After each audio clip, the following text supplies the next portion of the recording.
Good morning. All right. Do we have any preliminary matters before the jury comes out? Sure.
Here's Johnny.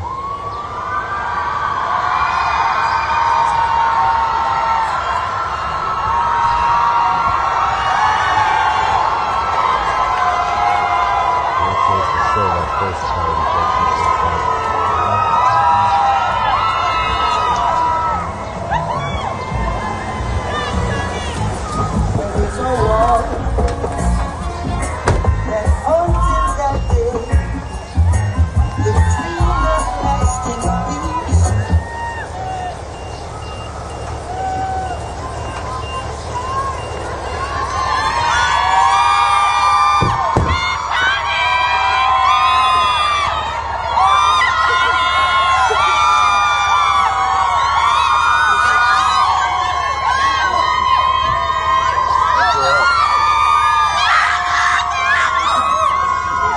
Those are relatives, all relatives.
still under oath, okay?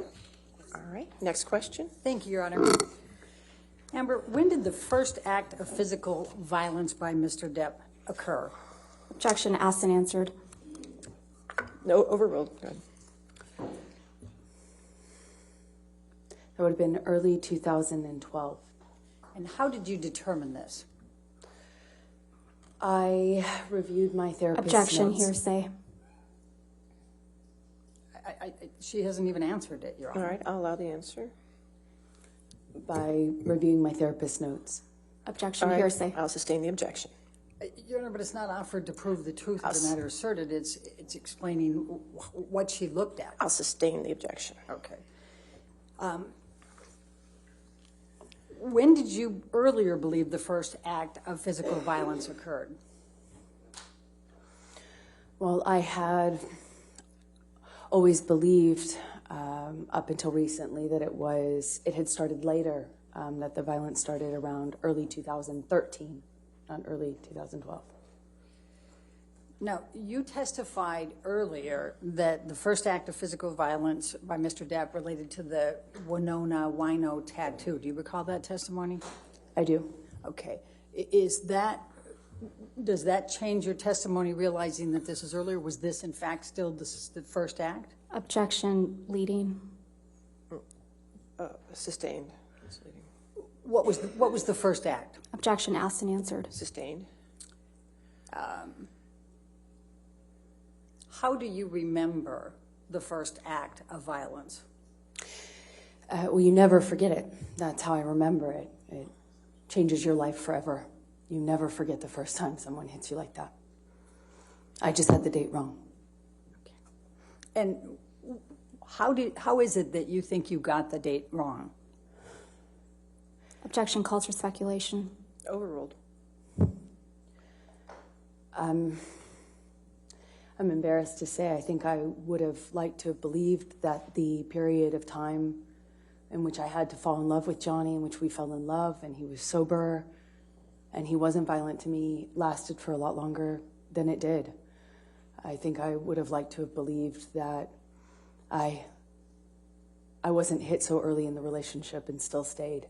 He was also sober for a period in 2012, which was a peaceful time for us, in which we fell in love. So I had kind of allowed myself, I guess, to forget that the beginning of that period, 2012, before he got sober, was really violent and chaotic as well. I'm embarrassed to say that.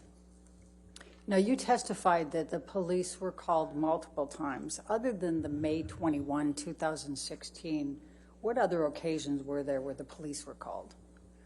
They were called in December of 2011. They were called in 2012. They were called in 2013 in March by the landlord. I had sought advice from Laurel Anderson as to whether I should call the police. Objection, hearsay. Sustained. Okay. When you filed the domestic violence temporary restraining order, how many acts of abuse did you allege at that time? I gave the last couple, I believe, last two incidents, maybe three. And why didn't you tell of all the acts of abuse at that time? I was following advice from my counsel. Okay.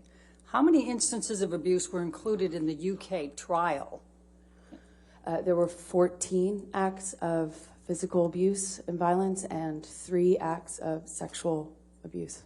Violence. And why were those 17 included in the UK trial? Well, I was not a party, a direct party. I was a witness, so it was whatever their counsel, the Sun counsel, chose. Okay. When is the first time you were called upon to provide a detailed accounting of as many times as you could recall of physical and sexual abuse by Mr. Depp? Objection, hearsay. That's not hearsay, Your Honor. I'm asking her when she was called upon to do so. Well, the objection is hearsay. Right, but it's not offered to prove the truth of the matter asserted, and it's just asking for date. All right, overruled. Thank you. A few months ago, February in 2022, this year, was the first time I was asked to to do so, other than cold in a deposition. Okay. And when you were asked to provide those, what did you do to be able to prepare that accounting, that full accounting? Well, I had the benefit of my therapist. Objection, hearsay. So, Your Honor, she's not saying what the therapist said. I'm just asking. I'll overrule the objection. Thank you. Go ahead.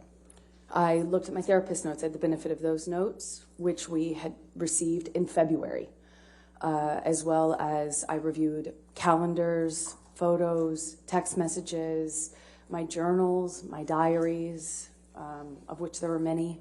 I put all of those together. It took a lot of time to be able to, adequately refresh my recollection and fill in the details over the course of the 5 years we were together. And what did you do when you put that all together?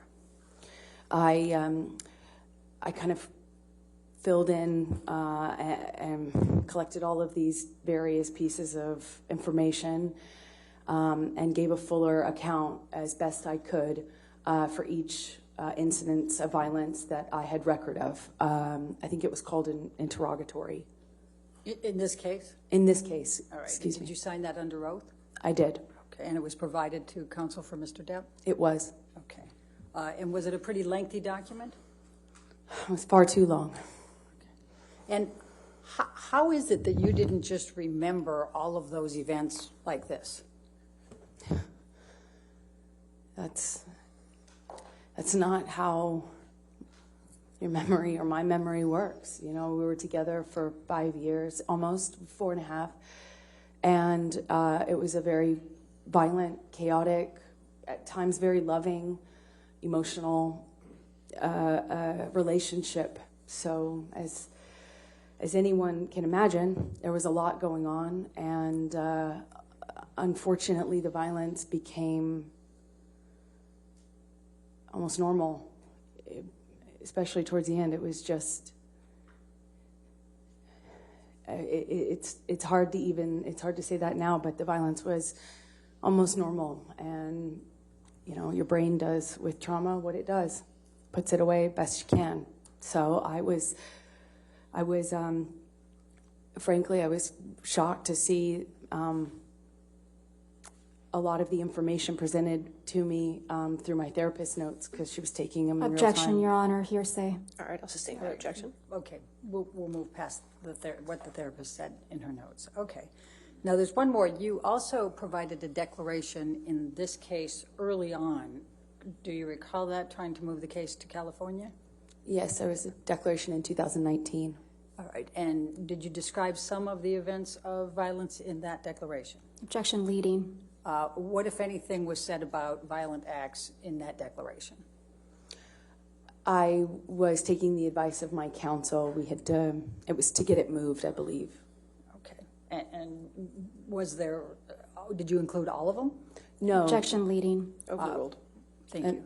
No, I did not include all of the incidents of violence. That was not the point of making this declaration. We were making this declaration in an effort to move it to California, because as hard as it is to go through this sort of trial as it is, it's even harder to do so in a place that neither Johnny nor I are connected to. Okay. Now, you testified earlier about guitars, and you said you've never played a guitar. Have you ever played a guitar player in a movie? You could say I posed with a guitar. It turns out I am unteachable. Okay. I'm going to take you to the tape recordings. Why did you and Mr. Depp start taping each other? Well, at first it was meant to be a way to get to the heart of some of our communication issues, in order to discover in a therapeutic fashion kind of what was some of our issues in our communication. Okay. Now, we heard an audio tape earlier during this trial in which you said the word couch repeatedly. Can you please explain to the jury what that meant? Yes. couch was a word that we had been given, that we decided upon, rather. Objection, hearsay. Just tell us what Mr. Depp said about this. That it was a safe word. It was meant to be a safe word, like a word, like truce, where you put down the proverbial guns and you say, truce, we're not fighting anymore. Couch was supposed to be a word that you used, or that we used as a truce. I don't want to fight anymore. You win. Let's stop this. That was the mention of couch, which you heard earlier in a recording. Now, what, if any, discussions did you have with Mr. Depp about threatening to divorce each other or threatening to leave? Objection calls for hearsay to the I'm extent asking it for- calls for Ms. Heard's statements. I'm asking for discussions with Mr. Depp. Still her. Just tell us what Mr. Depp said. Don't tell us what you said. Can you repeat the question? Yes. What did Mr. Depp say in your discussions about the use of the term threatening to divorce or threatening to leave each other? Objection, leading. Overruled. Well, Johnny would always say the only way out of this was death. But in fights, in particularly heated ones, we had found, we were using divorce in the fight, in some of our heated fights. We tried not to, but that kind of deteriorated after the December incident that I got beat up pretty badly, and after that point, it was used a lot more often. Okay. Now, March 26, 2015, this is after the first Australia trip and after the staircase incident. I'm going to ask, Michelle, can you bring up Depp Exhibit 371A? This is a tape recording, and it's going to be at 1 minute, 1:01 to 2:29. Could you say that times again? Yes, it's 1:01 to 2:29. And if we could, I don't know whether you had turned up that volume. I know it's hard to hear these. Is this in evidence already? I'm moving it into evidence, Your Honor, but these are the tape recordings between the two, which I think we had agreed. Is there any objection to 371A? Your Honor, if you just give me a moment to Okay, confirm sure. there's no other voices. Plaintiffs. Yes, that's right. But it's not in evidence, though, is it? It's not in evidence, Your Honor, so could you please confirm that there are no other voices? I will confirm that. Okay, all right. And it's Depp's exhibit. Right. It's Mr. Depp's exhibit. Plaintiff's 371A then, any objection? No objection. Okay, 371A in evidence. Thank you. And we may need to, Sammy, if you listen, we may need to turn that volume up. Sometimes your control is a little bit better than what we have, Max. I see somebody who's changing always into different versions of a person that I recognize for a brief moment. And then he slips away. And he disappears. And then I get a different version of him. I get the insecure, scared version of him that lashes out in a different medium every time. So if it's Adderall junkie Johnny, then he's abusive and he's a bully and he's a tyrant and he's mean, he's reactionary and he's incendiary, and anything I do and say is cause for violence or anger. If I speak to him honestly, bluntly from the heart, I'm yelling at him. If I argue back with him, then I'm abusive. If I don't say anything, then I am dismissive or absent or it's wrong or somewhere else. If I engage with him, I'm part of the problem. I'm yelling, I'm mean. If I don't engage with him, then I'm part of the problem. No matter what I do, I'm fucked. Because if I look at him the wrong way, he's a problem. If I say the wrong thing, God knows what it is. I'm the problem. I'm the problem. I'm the one. That's the guy who's on a bunch of fucking speed. What did you mean when you were saying that to Mr. Depp? That no matter my perception was that no matter what I did, no matter what I did to de-escalate, walk away from him, to confront him, to try to, nothing I did made a difference. Nothing I did changed his rage at me. Nothing I did changed the violence towards me. Nothing I did calmed him down. And I was constantly doing a juggling act of what kind of version of Johnny I was dealing with. There were different versions of him, and they were drastically different from one another, and even more so than them being different from one another, they didn't even sometimes remember what the other version did or said. They acted almost like independent versions of this person, depending on what combination of drugs and alcohol he was on. That's what I was trying to express to him. It's just the futility of me responding and successfully, and the futility of trying to constantly negotiate with him and the substances he was on at the time. I'm going to take you to April 15, 2015, the premiere of When I Live My Life Over Again. What, if anything, did you do for that premiere? I believe that premiere was in New York City. It was a small independent film I shot. I went back to New York to attend the premiere. Michelle, can you bring up Defendant's Exhibit 421, please? Does this accurately depict the scene portrayed in this picture? Yes. Your Honor, I'm going to move the admission of Defendant's Exhibit 421. Any objection? No objection. All right, 421 in evidence. May we publish Publish to the jury? Thank you. Amber, could you please describe for the jury what this picture is? That is a picture of me a few months, I believe this is April of 2015, so it's a few months after the March incident that happened in Australia, early March, in which Johnny held me down on the countertops and my arms were cut on the glass in that attack. And if we could draw attention to your arm there, are those scars? What are those? Please describe for the jury what those are. Those are scars that I obtained while Johnny was strangling me and assaulting me on the countertop in Australia. Okay. Michelle, can you bring up Defendant's Exhibit 423, please?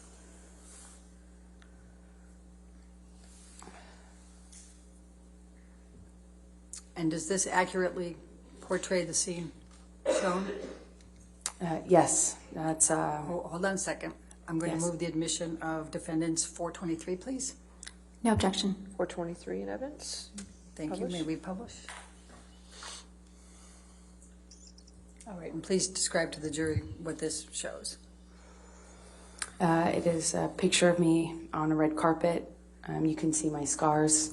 Even though I have makeup on them, they're a bit harder to cover because they're rather fresh. Okay. Now, after this, in April of 2015, you returned to Australia with Mr. Depp, did you not? Objection leading. Overruled, I'll allow it. Thank you. Yes, we did. Okay, and tell the jury about that trip. Well, after Johnny was able to get clean off of the coke and the other drugs enough to get the hand surgery he needed, there commenced a period of time of sobriety for Johnny. His doctor had fired him and then came on when Johnny agreed to get clean. Objection, so hearsay, non-responsive. Don't say what, I mean, we've already had, Your Honor, we've already had the testimony from Dr. Kipper, but don't say what Dr. Kipper did. Just tell the other part. Just don't say what somebody else said. Okay? So there was this period of sobriety after that, and Johnny was very committed to being clean and sober, and I thought we had finally done it. We finally did it. We were through it, and we were never going back, meaning he was going to be clean and sober for good this time, and we had a wonderful period of, we fell back in love, or deeper in love than we were before. It seemed things were so good. We were talking about a future again. We were talking about having kids. I mean, when Johnny wasn't using it, was so peaceful. We had we had a good time together. We went back to Australia like that, in that state, and had a few months. We even had my parents come and visit us in Australia, and we were talking about babies and about buying a farm and, you know, looking for homes in California. And we were in a really beautiful, peaceful period. It was wonderful. It was wonderful. Now, how did you stay at the same place that you did the earlier time in Australia? We went back to a very remodeled version of that home. I mean, remodeled, very cleaned up version of that home. Same walls, same structure, but looked a bit different, as you can imagine. How did you feel going back to that home, given what had happened in March, early March? You know, the home isn't the problem. You know, if you're living in domestic violence, you don't just not go home. You know, you don't just not go into the kitchen just because you were slapped in that kitchen. People living in domestic violence live in their homes. That's almost, you know, the home isn't the problem. That's the normal part of your home. And for me, you know, Johnny was my home. Where we were a couple was my home. And that home was often really violent. But it wasn't the structure itself. It was Johnny. And when we went back to Australia, that home, Johnny was in a completely different, you know, he had done a complete 180. Clean, sober, present, calm. We were peaceful. I mean, any of the gripes and the problems that he seemed to have about me went away when he was sober. And so we had we managed to go back to that same house, but in a very different way. It felt very different. June 16, 2015, the Magic Mike tour. Where did you go for that tour? While I was in Australia, I got the call for that press tour and went to Europe for the press tour for that movie. And,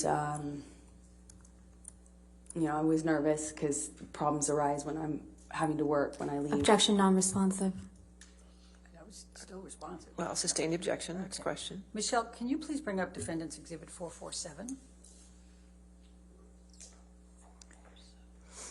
I'm going to ask you first, does this accurately portray the scene depicted? Yes. Your Honor, I'm going to move the admission of Defendant's Exhibit 447. No objection. 447 in evidence. You can publish. Thank you. And Michelle, if you could zoom in just a little bit closer. Amber, could you tell the jury about this picture? Yes, that's me on the red carpet promoting the Magic Mike movie I was in. You can see the scars on my body, on my arms. Okay. You can't see everything, of course, but... Okay. And Michelle, can you bring up Defendant's Exhibit 449?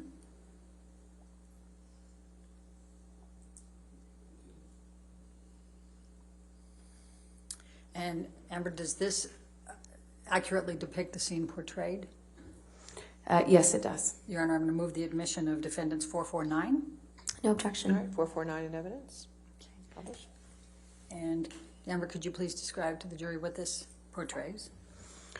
This is, you can see the scars on my arm from that attack. Also around this time, Johnny was calling me on the phone before and after, you know, while I was doing these press events, and sometimes I would be on the phone with him, kind of managing accusations about why I didn't pick up sooner, didn't text back sooner, and sometimes I actually on this tour many times had to delay getting out of the car or... Objection, non-responsive.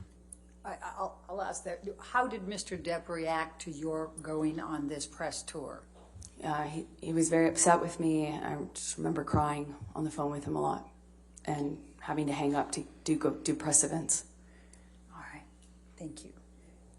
Now, I'm going to take you to the Southeast Asia train trip. That was your honeymoon trip, correct? Yes, it was. Okay. And that was July 25, 2015? Yes, it was. Okay. Michelle, I'm going to ask you to bring up Plaintiff's Exhibit 162. It's already into evidence. Now, Mr. McGivern testified that he took this picture in July of 2013. Would you agree with that? Objection misstates prior testimony. That's exactly what he testified to. It was It Malcolm. wasn't. I have the transcript. I don't know. Go ahead and ask your It's question. Mr. McConnelly. Is that correct? I believe Malcolm Conley took this on the Orient Express. Malcolm Connolly, not Travis McGivern? I believe it was Malcolm on that trip with us, yes. Okay, and was it in 2013 or was it 2015? It was in 2015, Okay. July. And please describe, if you can, what transpired during this trip. Well, the train trip itself was peaceful up until Johnny wanted to start drinking brown alcohol. He had already started drinking champagne. When I returned from the press tour, that's what he was drinking, wine and champagne.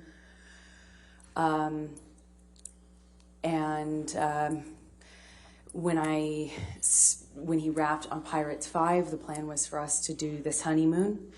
I was walking a bit on eggshells because I know a pattern, but I was not wanting to accept that we had gone back to a pattern at all. And so we were on this train, and on the last night we were on the train, after this was taken, this photo, Johnny and I got in an argument about him wanting to be allowed, meaning him wanting me to agree to him drinking liquor and being okay with it. And an argument followed that in our sleeping car. Johnny slapped me across the face and held me up by kind of got a hold of my neck and pushed me up against the wall of the cart.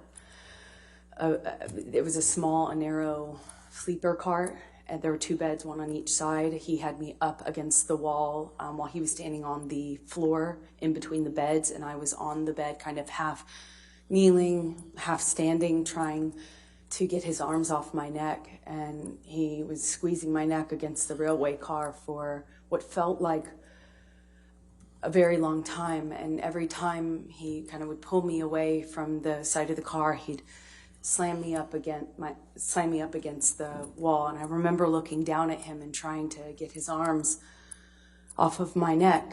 And I remember thinking that he could not even mean to kill me.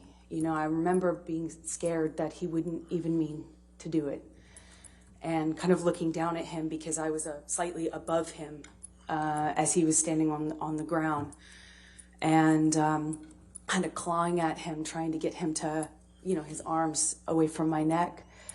I remember I had at one point, he ripped the top of my shirt. I don't really remember what it was, but I remember I had a breast exposed. At some point, I pull at his lapel of his shirt, and he rips the shirt off of him and wraps it around my neck. And that's how I woke up. The next morning, actually, I woke up with it still around my neck and with a giant knot in the back of my head. Did you keep a diary at that time? Yes, I did. Michelle, can you bring up Defendant's Exhibit 461?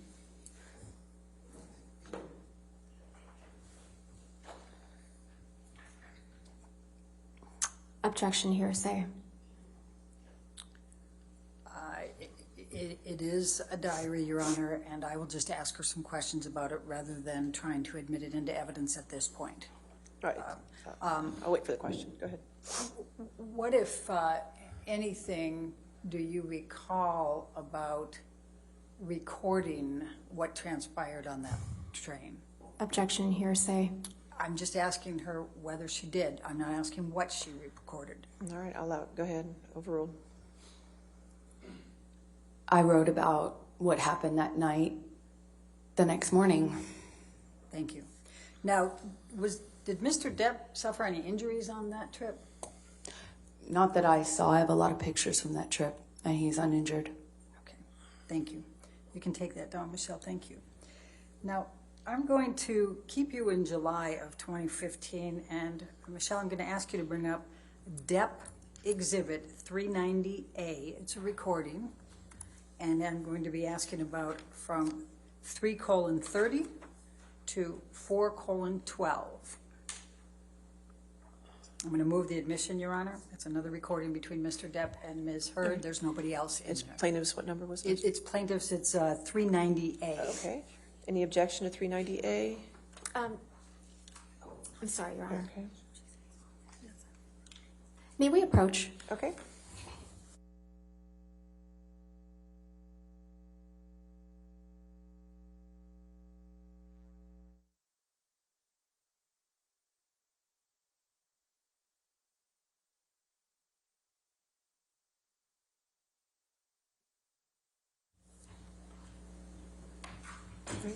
Any objection then? No objection. All right, 390A in evidence. I saw you doing it earlier, whatever. It's fine, it's secretive. It's deceitful. You already you had trouble with me before when you said to me that you didn't feel like you were told when I was recording you. So please stop. You didn't. Please stop. You did not. Please stop. Fucking acknowledge what I'm saying before you keep making demands. You are not a school Okay. teacher. Shut the fuck up. Doesn't Listen shut to me, and then you can fucking respond. Understand? You ain't nobody's fucking mom. You ain't no school teacher. Don't fucking pretend to be authoritative with me. Okay, fine. You don't exist. Leave it on. What were you discussing in that call? We were discussing whether or not it was all right to record each other without the other's permission. And Johnny said it didn't matter anymore, the requirement of that permission from me. I was trying to say, hey, we agreed. Okay. Let's go to August 2015. Please describe your relationship with Mr. Depp in that time frame. You said August? August 2015. August 2015 was a very difficult time. Following the brief honeymoon we had,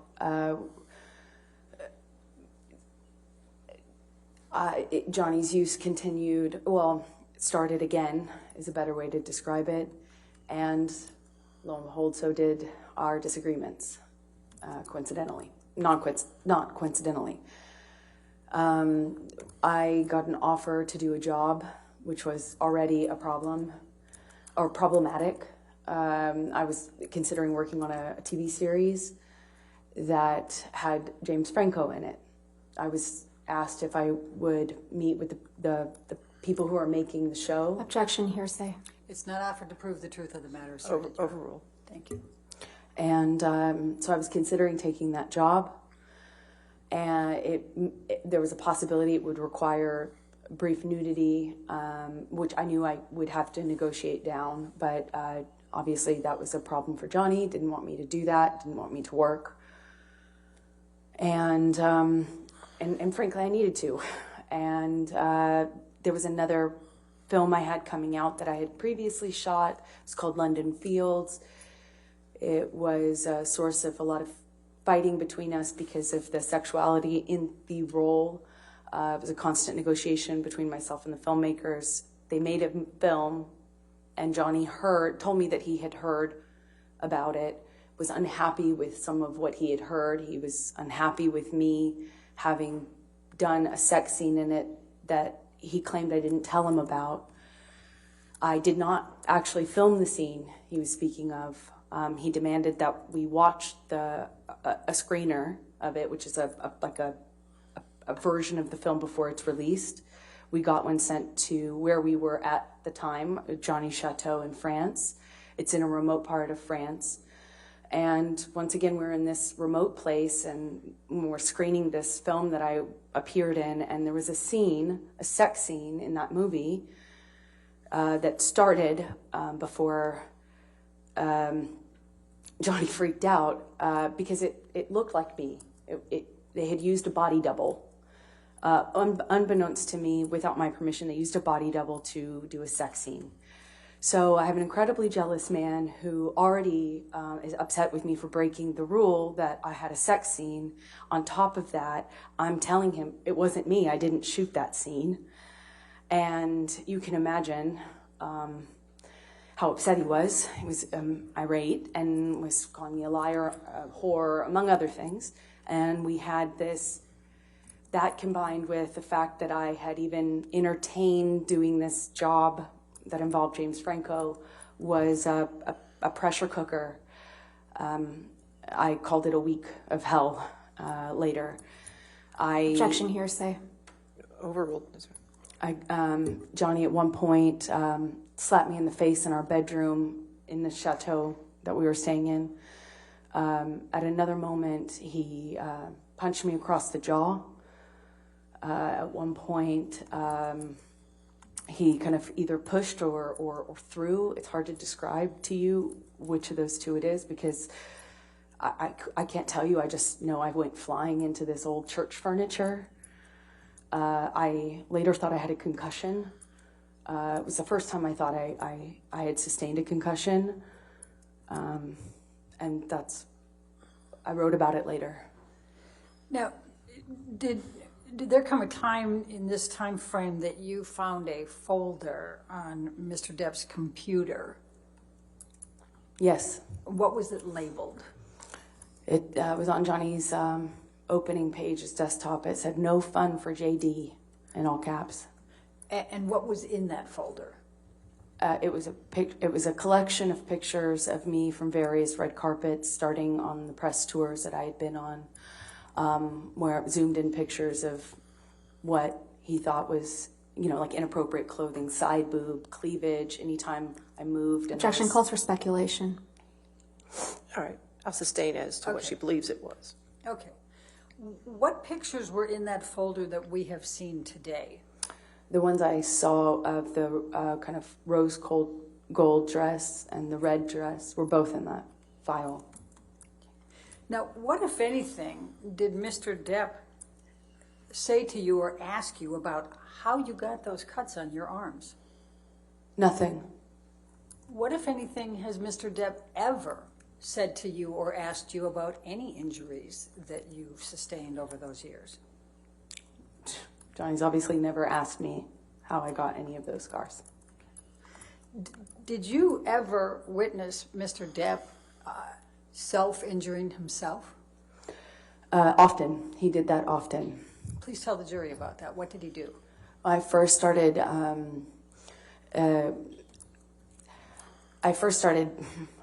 can't tell you what I told my therapist, but I almost called 911 in New York in 2014, August of 2014, I believe, because I thought he had done himself an injury. He often, in fights, would cut his arms or hold a knife to his chest or draw blood superficially at first, but later, like in 2016, especially as our relationship was ending, he also put cigarettes out on himself. He'd flick them at me, and once or twice tried to put one out on me, but mostly he would do it while screaming at me. He once did it right in front of me, screaming at my face as he put the cigarette out on his cheek. Now, I'm going to take you to September 15, 2015, and Michelle, if we can bring up Depp exhibit, that's Plaintiff's Exhibit 345A. This is another audio recording, and it's 5:54 to 7:55. I'd like to move the admission, Your Honor. Any objection? No objection. All right. 345A in evidence. Thank you. If you can play, Michelle, please. I was gonna pour you one. I'm an alcoholic. You should. I don't have any control over how much you drink. But you don't have any control over whether I tell you the truth or not. Have you changed lately? Yeah, you've changed. Oh, well, your truth is really interesting, too. Okay. Yeah. Well, I'm the All right, first give me a person glass that's of wine, noticed. please, so I can go downstairs. Okay. Yes. Your escape route. I see. Not escaping. I'll be back in 15 Oh, minutes. of course. 15 minutes, just like last time. 15. Just like last time. When I had to pull you out of the bathroom. Well,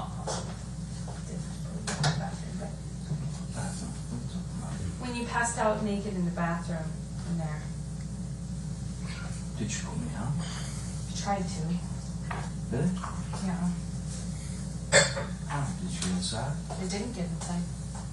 Well, how did you try to pull me By out? pounding on the door, waking you up every 15 minutes, and then falling asleep next to the door so I could hear you snore in case if you vomited, I could call EMS if you ever stopped snoring. Because you were if afraid I could- was going to die. I thought you would choke on your own vomit, which is very likely with you.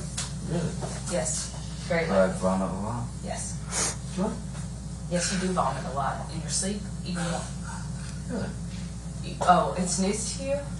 Then this is affecting you a lot more than I thought it was.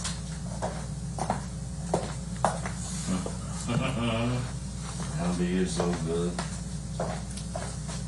I hope so. What, you don't vomit a lot? Or you tell me that? What do you mean you tell me you don't vomit a lot? Well, you don't vomit a lot? You're always with me. Nice one, then you try it.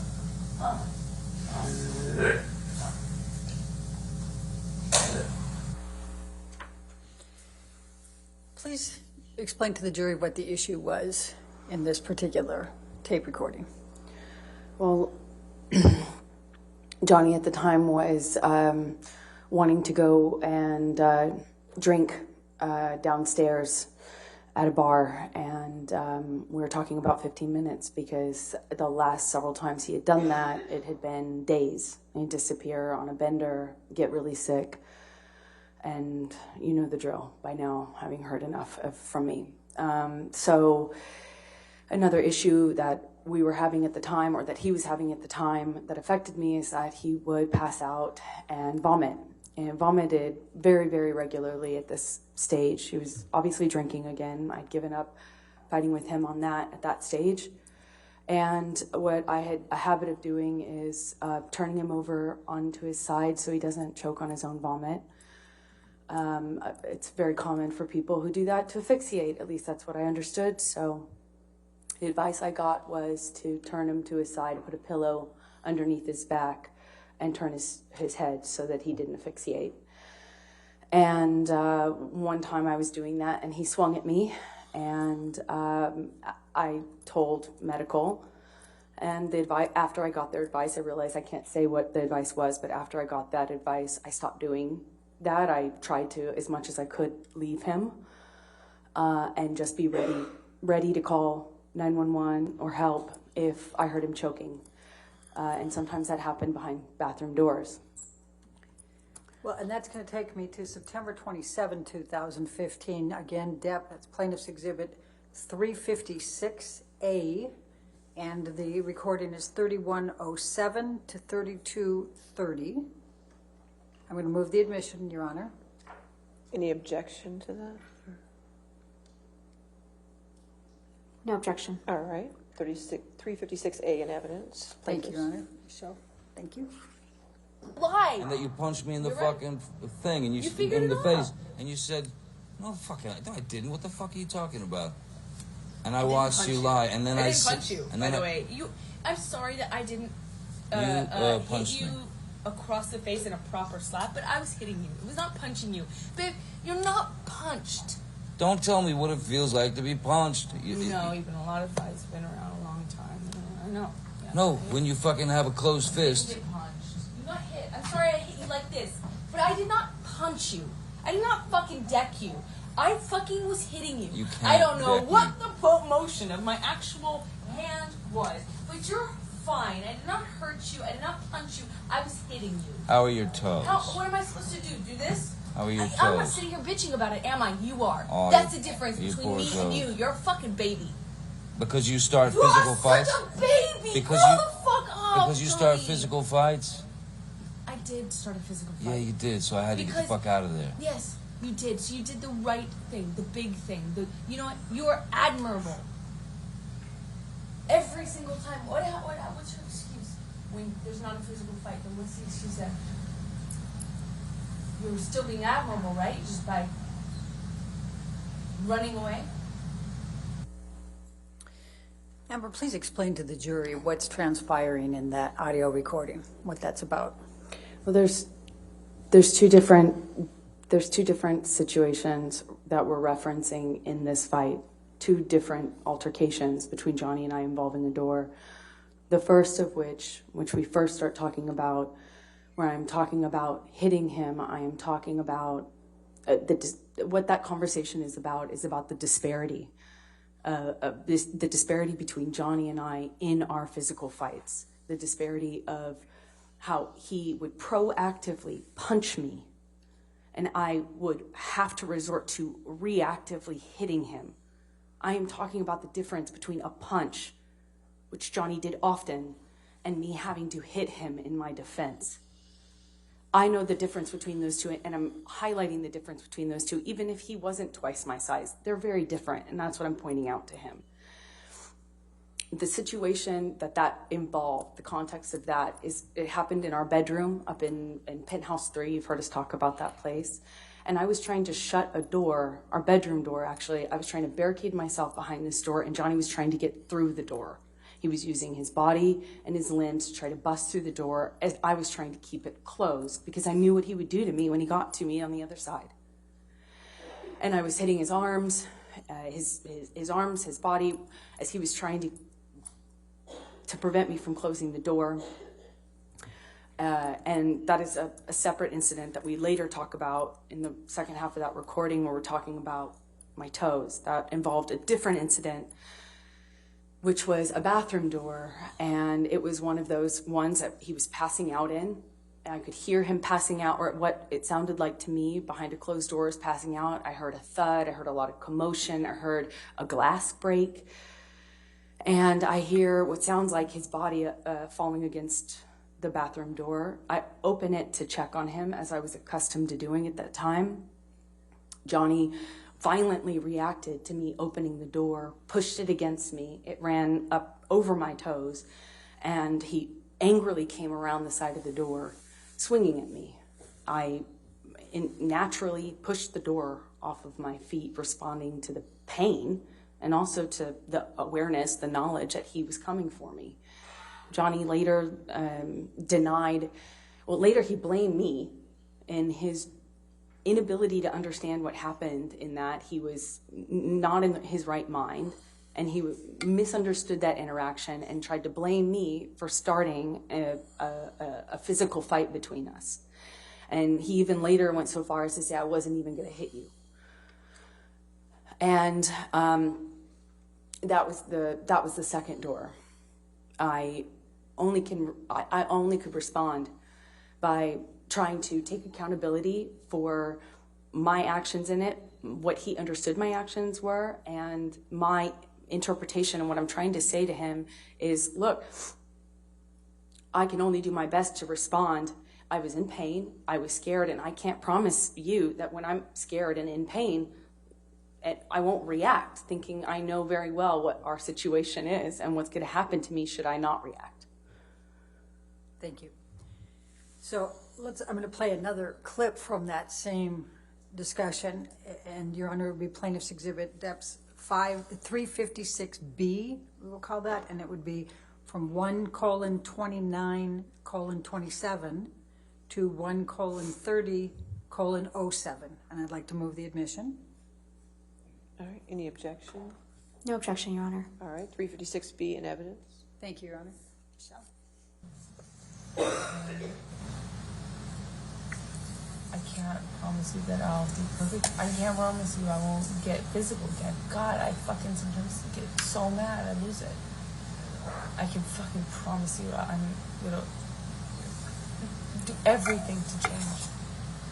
promise you, I'm not going to throw around divorce. I will not say divorce unless I really mean it. Unless it's it. And then I hope you leave me. I'm not going to. And me too. I will leave you. It's fair. I can't do it, you know? And I think, honestly, if we hold each other accountable to that, it's fair. Please explain to the jury what was going on in that part of the discussion.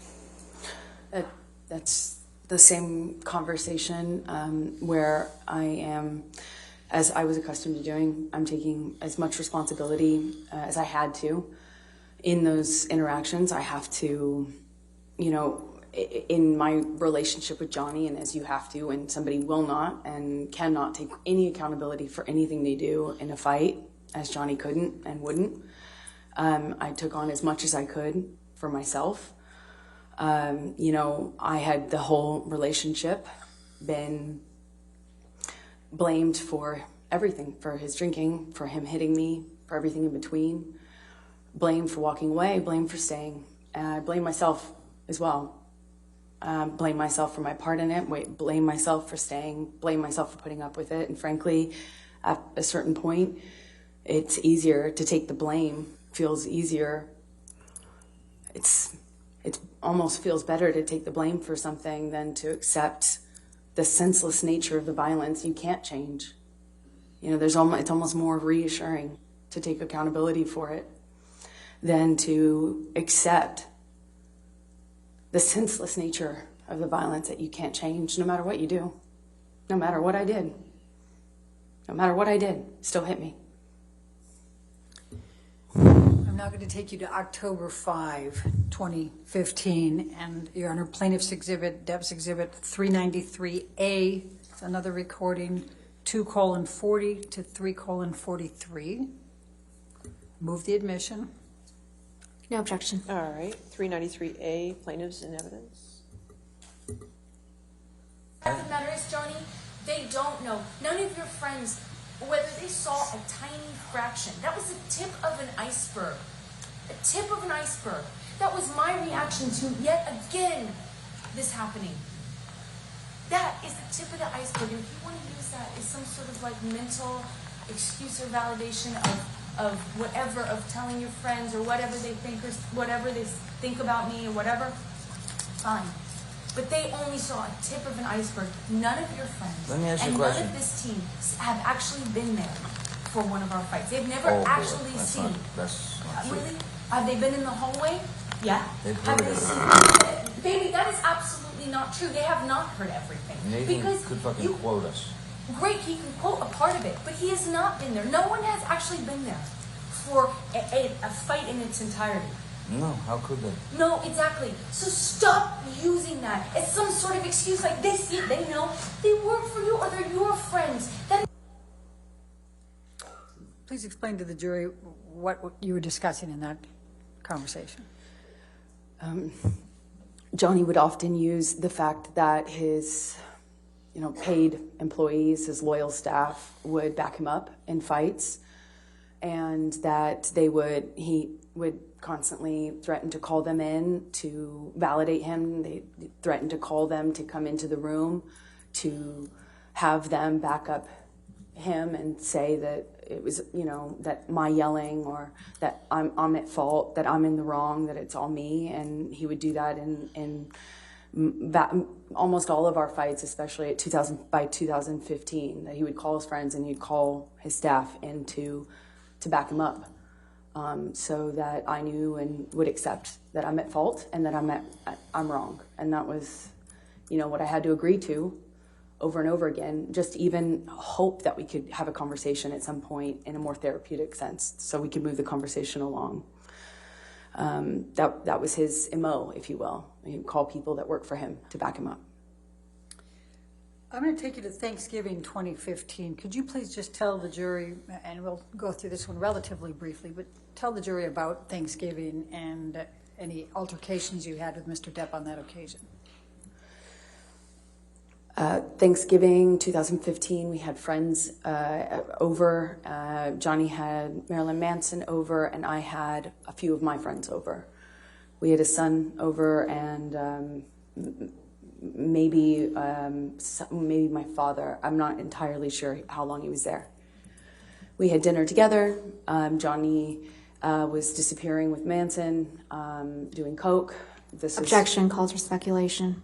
All right, I'll sustain that objection. How do you know he was disappearing with Mr. Manson with coke? That's what I knew of their relationship at the time. And he was Objection calls for disappearing every speculation. I'll sustain the objection. All right. So Please continue with the he rest got of up for a longer period of time, not the normal every 5 minutes to go to the bathroom kind, but like he just appeared for a longer period of time. And at this stage, I was really dependent on recognizing the patterns of what he was. I was reliant on trying to figure out what he was on, what combination he was on, so I knew how to deal with him. It was incumbent, on me because it affected my safety. Dealing with somebody who was really high, dealing with Johnny high on coke and speed, meaning Adderall or some version of that, is different from the opiate Johnny, which is different from the booze Johnny, or a different combination. And there was talk of Quaaludes at the time, and Johnny was trying to get it from. Objection, Your Honor, non-responsive. I'll sustain the objection. Anyone else? So I was. Please continue. So I wanted to know what I was dealing with. It was important to my safety to know who. Objection, non-responsive. I think That's why I followed him. Okay. To All right. Your Honor. So what did you do next? I'll sustain the objection. Next question. What did you do next? I went upstairs to the apartment, the main apartment, not the apartment that we were celebrating Thanksgiving in, to try to figure out what was going on. And we had an argument that took place downstairs, and I said something to provoke Johnny. I went up the stairs ahead of him to get back to the party. He grabbed me at the top of the stairs, kind of through the stairs actually, by my shirt. Kind of flung me a little bit, but I just remember I went into the bedroom, kind of retreated into the bedroom. I had a glass of wine in my hand at the time, which spilled everywhere and shattered, and I kind of retreated into the bedroom. Johnny came in after me, and there was this heavy, like vintage style glass decanter. He picked up the decanter and hurled it at my head, my face. It missed, thankfully, but smashed into a piece of art behind me in the bedroom wall, above the bed. I got past him. I think there might have been a bit of shoving. I can't really recall in the sequence of when that happened, but I wanted to go back downstairs. And I passed my closet. I had to change my shirt. And I went back downstairs to the party to finish the evening out. And I put on a face, and we finished the evening with the guests, and then more fighting happened afterwards. So we talked about December 15, 2015, last Thursday, and also the Bahamas over the holidays. But I did miss one picture. And Michelle, can you bring up Defendant's Exhibit 518? Amber, does that accurately depict the scene portrayed? Yes, it does. Your Honor, I'd like to move the admission of Defendant's Exhibit 518. No objection. All right, 518, defendants and evidence. You can publish. And this is from December 15, I believe. Could you just please tell the jury what this depicts? Yes, it's a picture of my bruised temple, and Johnny had his hand on my on part of my face with my face down, and I was punching my head. I'm repeatedly punching my head. That's what caused that bruise in my temple. Thank you. Now, we went through the Bahamas before, and you returned from the Bahamas sometime late December, early January, correct? Yes. Okay. I'm going to take you to January, February of 2016. Can you please describe to the jury what was going on with you and Johnny in this January timeframe after this December 15 and the Bahamas incidents? After the Bahamas, Johnny's sobriety fell apart. There was just none of it. It was, so he stopped communicating with the medical team that he had hired. Objection calls for speculation. How do you know that? I was there. They fired him. Objection calls for hearsay. I'll sustain the objection. Okay. Without telling what the medical people did, go ahead and tell what was going on with you and Johnny. Yeah, his mental health, for lack of what it looked like, his mental health was just falling apart. Is what it looked like. Objection calls for speculation. I'll sustain the objection. What did you observe that led you to believe that his mental health was falling apart? Objection, Your Honors. Calls for speculation. She can say what she Leading. observed. I'll sustain the objection as to leading. Next question. What, if anything, did you observe about Mr. Depp's state? He was hallucinating, auditory. Objection calls for speculation.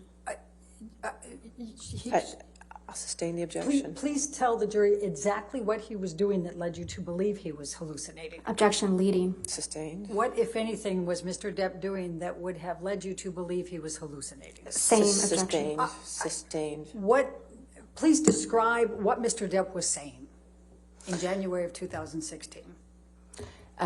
He was talking to people who weren't there, meaning people who were not in the room. He was communicating with people and sounds and voices that weren't there. I know because I was sometimes in the room and sometimes on the phone with him. And he would tell me I had a conversation with him that I did not have. He would say I said something that I didn't have. He would comment on somebody being in the room behind me that wasn't there. It was terrifying.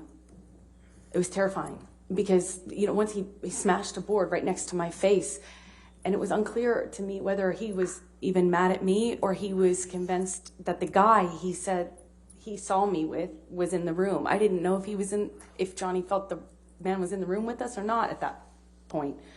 But I remember he put his fist through a whiteboard in the kitchen. He hallucinated right in front of me. And Objection calls for speculation. Don't use the word hallucinate. Just describe what led you to believe Your that. Honor, I'll objection. sustain the objection. She can testify to what she observed. Please, thank you, Your Honor. Please tell the jury what you Your observed. Honor, may we approach? Okay.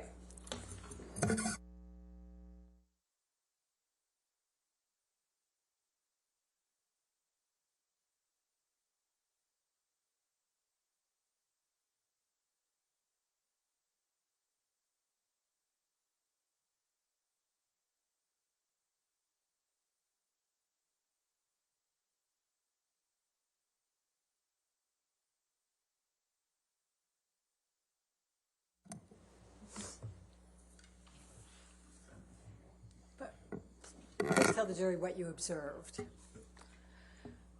I observed behavior from him that was erratic, irrational, and didn't seem connected to the reality that we were in. Okay. Now I'm going to take you up to the beginning of February of 2016, February 8, February 9. Please tell the jury what transpired then with respect to Mr. Depp. Around this time, Johnny was, again, behaving in a way that was very scary. It was terrifying. And sometimes he didn't know. Objection calls for speculation. I think she can describe what she's. What are you describing what you're observing? Yes. Then please continue. In these kind of discussions I would have around this time, early February of 2016, sometimes in the argument he would accuse me of something, some person in the room with me that had just walked out, or I was hiding, for instance. And sometimes he would hold on to that even when he seemed to have calmed down or come off of whatever bender he was on. And it was almost as if I had to confront what delusion he had, or what belief he had, or what accusation he made of me in a new fight altogether. Sometimes he didn't make it clear to me whether he was mad at me or he knew he was mad at me. It was terrifying because I bore the brunt of it. And at around the 8th or 9th, we were in his Sweetser compound, the West Hollywood collection of homes that he has. And I got some cryptic texts from him. in the early morning hours that scared me. I won't say what I said, but I came over to his main house. I believe I'd been across the street, and I slept on the couch. We had some interaction in the morning, which made me fearful. He didn't know whether or not, I was fearful he was going to believe that he was angry at me. Even though we weren't fighting, I wasn't fighting with him, I had done nothing wrong, but I was really worried that the momentum he was on was going to click into a direction of deciding that he was mad at me and I deserved it. And I was terrified that that was going to happen. So I had an interaction with him and got really worried about that on the morning of the 10th. All right. Michelle, I'm going to ask you to bring up Defendant's Exhibit 638. It's already admitted in evidence, Your Honor. And this is from February 10, 2016. And I'm going to ask you to play it, Michelle.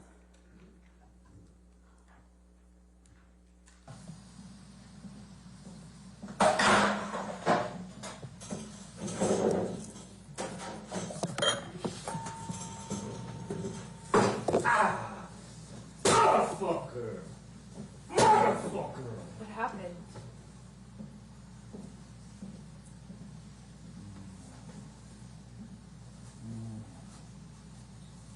What happened?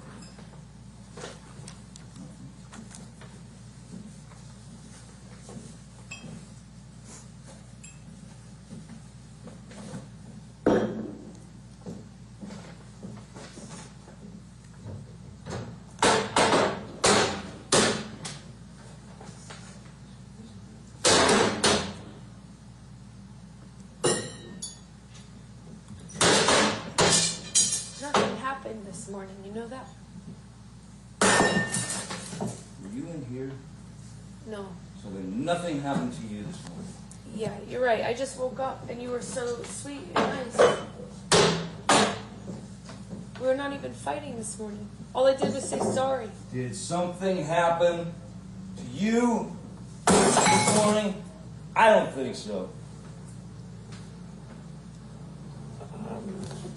No, that's the thing. You want to see crazy? I'll give you fucking crazy. That's crazy. Oh, you're crazy.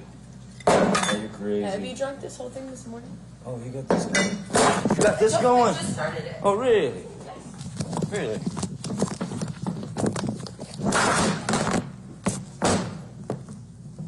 Sneak that shit on me, motherfucker. I didn't. You were smashing shit. Oh, bye.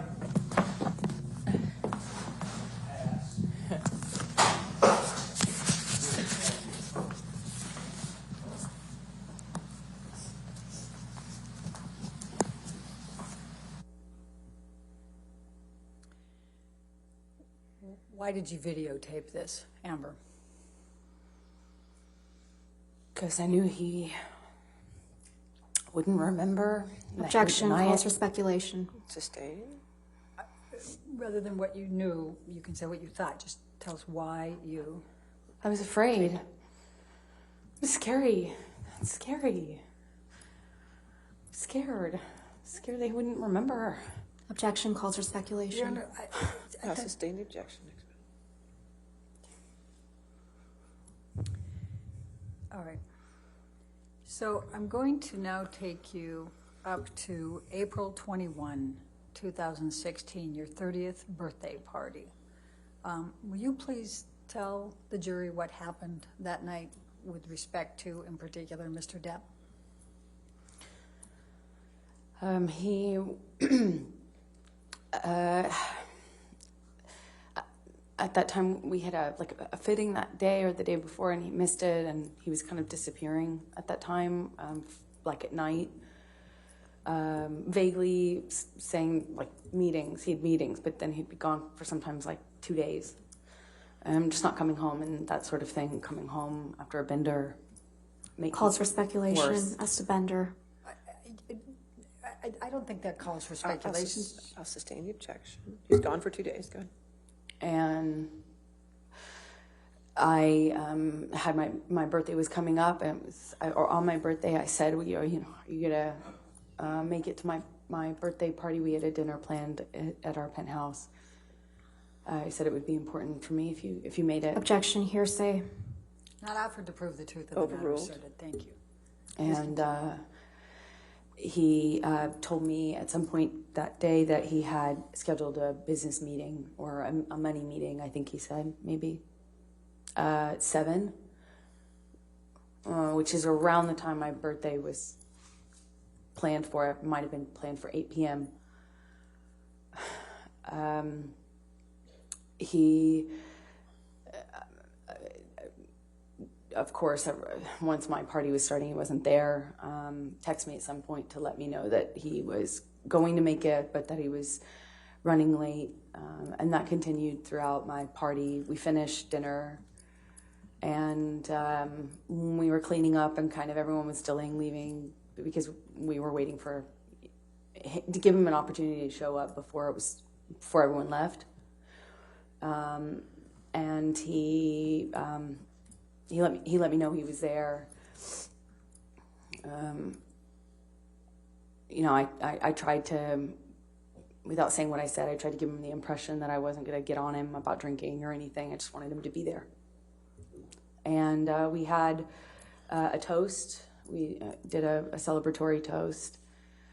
And the guests left. And later that evening, we were in bed, and I had a book, and Johnny effectively said, what's your fucking problem now? And at the time we were getting advice from therapists without saying what they said, it was important for me not to make him feel attacked. So I chose my words carefully. I won't say what I said, but I remember being very careful about how I worded what I was feeling about my birthday and him having missed it. An argument followed that. I got up out of bed.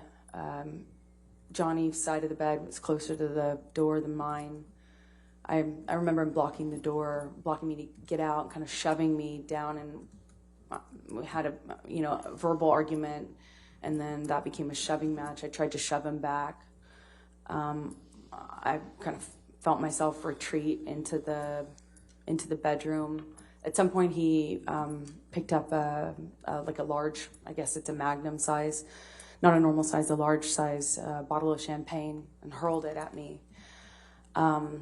This time it went through a painting, and I loved this painting. I remember it just went right through the canvas, left a giant hole in it. And I remember thinking we shouldn't have art in our bedroom anymore. And the fight continued into the salon area, which was outside of our bedroom at the top of the stairs. Johnny picked up my phone. I don't know why. I don't remember what he was saying when he did it, but he picked up my phone and threw it out of the open window of the salon area, out onto the street, out onto the downtown street that this window overlooked.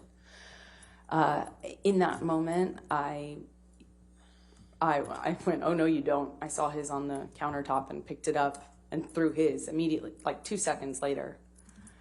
I didn't want to be stranded this time alone, meaning I didn't want to be the only one stranded without a phone, which had happened to me already several times before this from Johnny. So I picked up his phone, threw it as well. And I said that I wanted to go stay somewhere else for the evening. I left that room, went into the office. We were still screaming names at each other and screaming at each other. And I walk around the side of his desk, and the next thing I know, he has me by the hair, and he pulls me down, I hit the side of the desk. I remember things flying off of the side of the desk that I hit with my body. I remember trying to fight him off of me. At some point, we're back in my main bedroom, and I believe I was getting my toothbrush out of that bathroom, and when I came out, we had another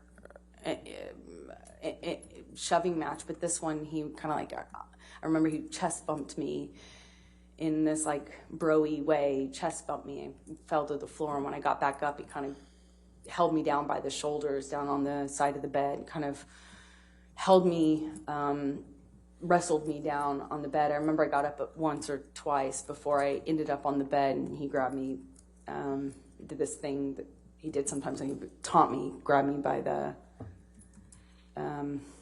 pubic bone, pubic area. Just as best I can describe it is he kind of just pushed me down, held me down by it, and kind of pulled me into it, and he was asking me, kind of taunting me, asking me if I thought I was so fucking tough. I think you're such a fucking tough guy, huh? Are you so tough now? Look who's so tough. You want to be a man? Tough like a man now?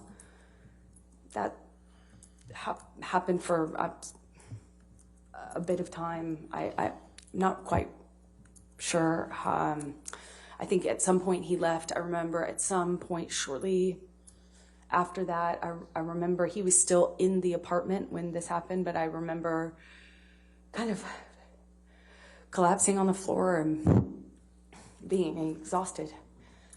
It's just, I remember feeling exhausted and crying and kind of throwing in the towel, if you will. I remember saying to him, just, can we not fight like this? Like, can we start over? Is there anything that we can do? Like, this is really messed up, but can we just not do this, please? Can we stop doing this? Just don't leave. It's my birthday. Let's just call it couch. Let's call it truce and not have it end like this. I don't want to have it end like this. I was just so tired, hurt, and I remember crying and feeling ridiculous that after this I would be crying and saying these things. I'm embarrassed saying it now. He responded cruelly. He told me it's what I fucking deserve, and that I'd wake up alone, and that no one would ever love me because all of this, pointing to my face or body, all of this was going to go away. No one would ever love me, or my tits sag, no one would ever love me, and I better get used to waking up alone. And he said this was all my fault and what I asked for. And he left. I heard him come back in the downstairs. You know, you can hear the door slam. I remember hearing it open and thinking, oh God, is this going to happen again? What's going on now? And then shortly after, I kind of peeked around to the top of the stairs where you can kind of peer into the lower level. And I just see him briefly, momentarily, and he just screams at me, happy fucking birthday, and stormed out. At some point, I walked downstairs and saw that he had also left me a note to that effect. How did he leave a note for you? It was written on a piece of paper as best I can recall, but I'm not sure. And so then the next day, what did you do? I texted, actually, well, I can't say what I texted. I woke up that morning, the morning of my 30th birthday, and I woke up to my best friend crawling in bed with me and putting her arms around me. And I remember wondering how she walked in, because there was a lot of glass on the floor. There's lots of glass. And she put her arms around me and showed me a birthday video that all of my friends, my childhood friends, all of my loved ones made. Of course, stupidly, the first thing I asked her is why Johnny wasn't in the video, because it had been recorded before. It had been recorded sometime before it was clear. And she said that she'd been asking for a few months, and Johnny just... Objection, Your Honor, hearsay. I offered to prove the truth. All right, I'll overrule. Go ahead. And so we eventually got out of my bed, and grabbed a few things, and got the dogs. Left for our plans, which our plans had been to go to Coachella, which is a music festival that happens in California. And that had been the plan for a while, that's how we would go and celebrate my birthday. And I remember, as I am accustomed to doing, just trying to move on, and remember in vain trying to put on a brave face and have a good time, even though it was impossible. Let me stop you for a few things. What, if any, plans were there for Mr. Depp to join you at Coachella?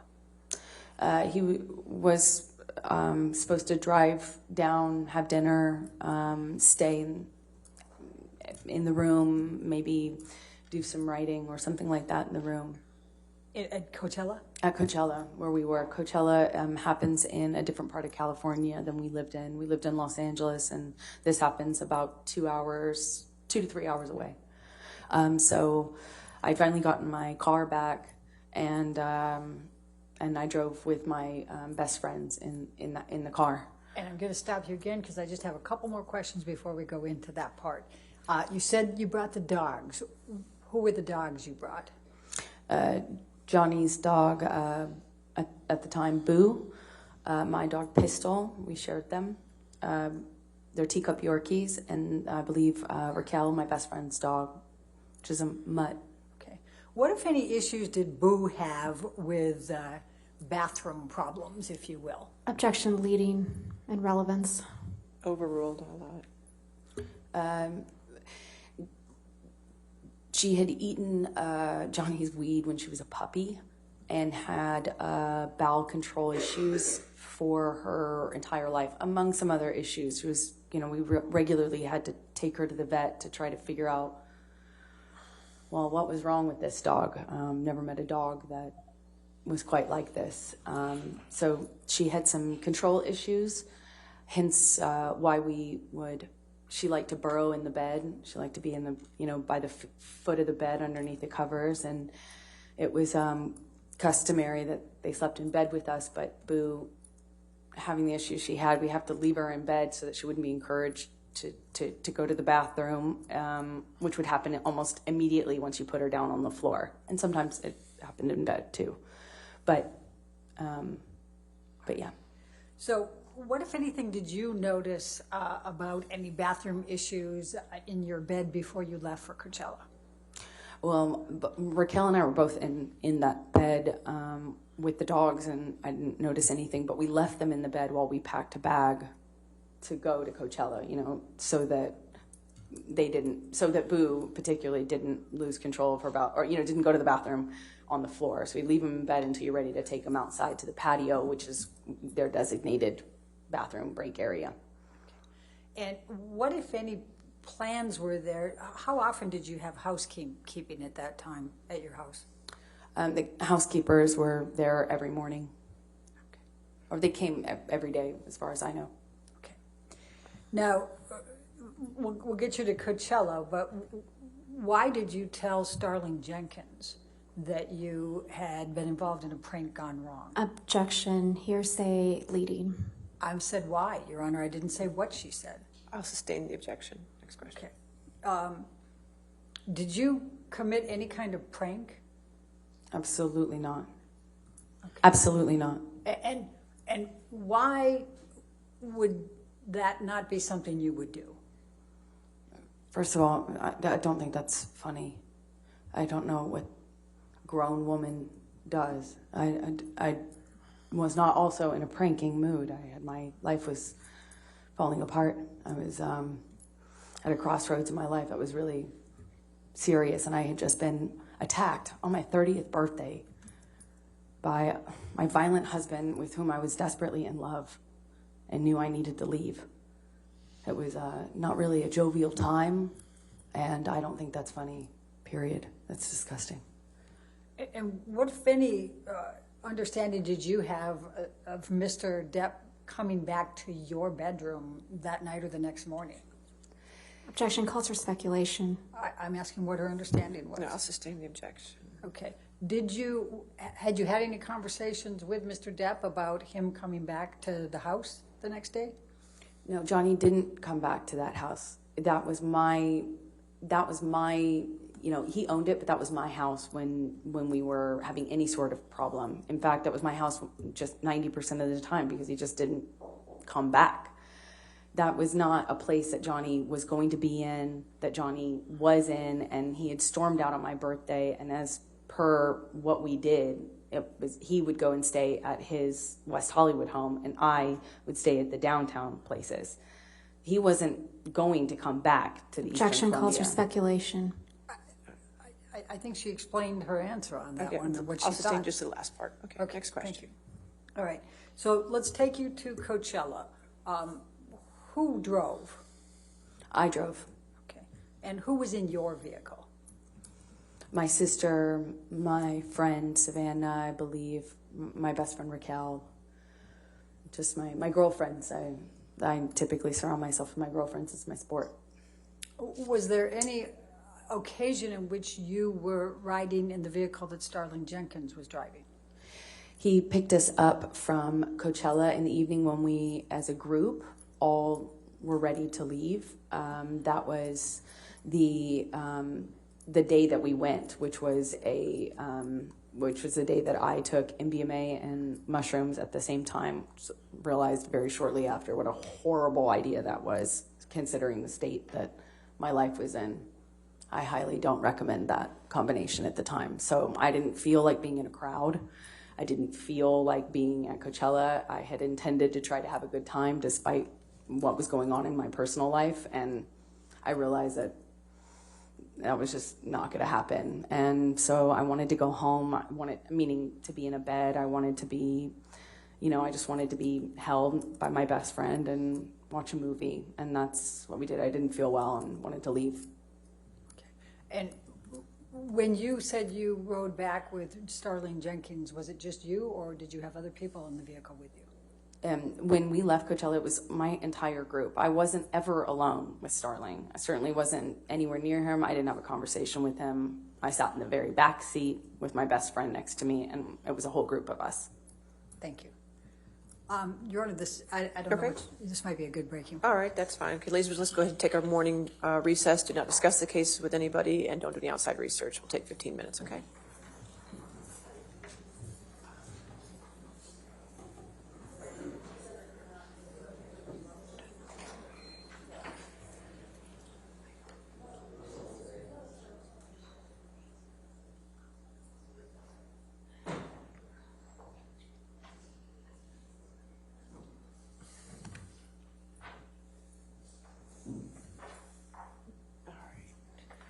All right, we'll just come back then at 10:50. Is that okay? All right, 10:50. Thank you, Your Honor. All right, thank you.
we ready for the jury? Yes, Your Honor.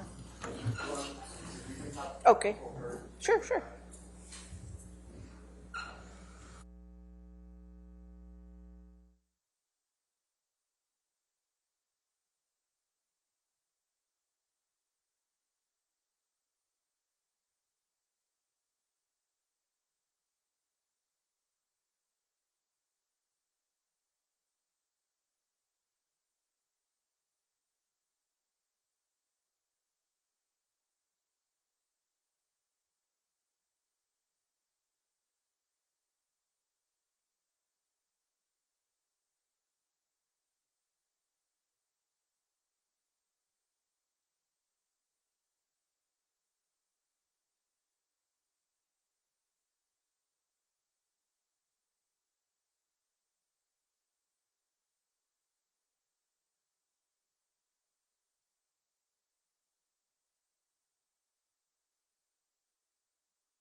Does that make sense?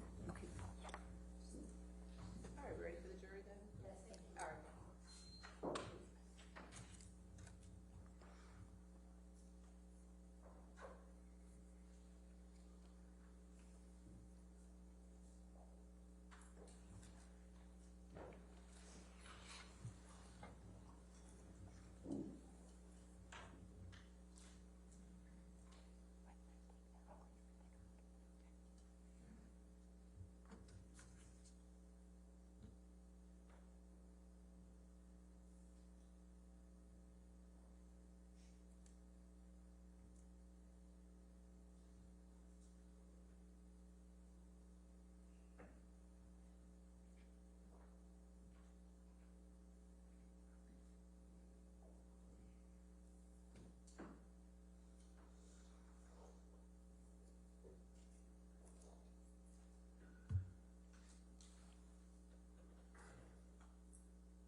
if any, contact did you have with Mr. Depp during the period from April 21 to May 21, 2016? I had no physical contact with him. Okay. I'm going to take you to May 2nd, 2016, the Met Gala. Can you please just briefly describe to the jury what a Met Gala is, where it is, and what's involved? It's arguably the biggest fashion kind of celebrity event, red carpet event of the year. It happens every year in New York City. And were you invited? I was invited. Typically, designers will invite people in the public eye to be their, guest, and they will typically dress them, and it's a way for designers or fashion to kind of intersect with a celebrity world, and it's a big event held at the museum every year. And what, if anything, did you and Mr. Depp do to prepare for that Met Gala? Well, Johnny and I were we were dressed by Ralph Lauren, guests of Ralph Lauren, and Johnny missed the fitting because it was happening around the date of my birthday party in Los Angeles. But we were planning on going together as Ralph Lauren's guests. Okay. And did you show up? I did. I didn't have a phone at the time because I couldn't get it reinstated after Johnny threw it out of the window because no one on his team would respond to me. So I had no way to kind of reinstall it. I had, it's no point in getting a burner phone if you don't know anyone's phone number. So I wasn't sure really what was going on or when he would show up or if he would show up. No one would talk to me on his team. No one would tell me. I didn't know. So I ended up going by myself. Frankly, I wasn't sure if he'd show up and, on the carpet or if he'd show up at the hotel shortly before. I had no way of knowing. And then did you attend the Met Gala? I did. I got out of the car and walked the red carpet by myself, escorted by somebody from Ralph Lauren's team. And I sat next to an empty place setting for Johnny that they cleared as soon as we realized that that he effectively stood me up on the carpet. Who did you meet at the Met Gala? I was standing in line right in front of a gentleman. It was Elon. I didn't recognize him until we started talking. And he had reminded me that we had met once before. He was with his mother. Okay. And did you strike up a friendship with Mr. Musk after that? We did. We, as I mentioned, we spoke on the red carpet, kind of on the waiting line of the carpet. He seemed like a real gentleman. He was really nice, and he sat next to me. Well, not next to me. He sat kind of at a nearby table, and we got to speaking that night, and then eventually became friends. Okay. I'm going to, Michelle, can you pull up Plaintiff's Exhibit 46? It's already in evidence. It's Aaron Filati's notes. And I'm going to ask you to go to page 30.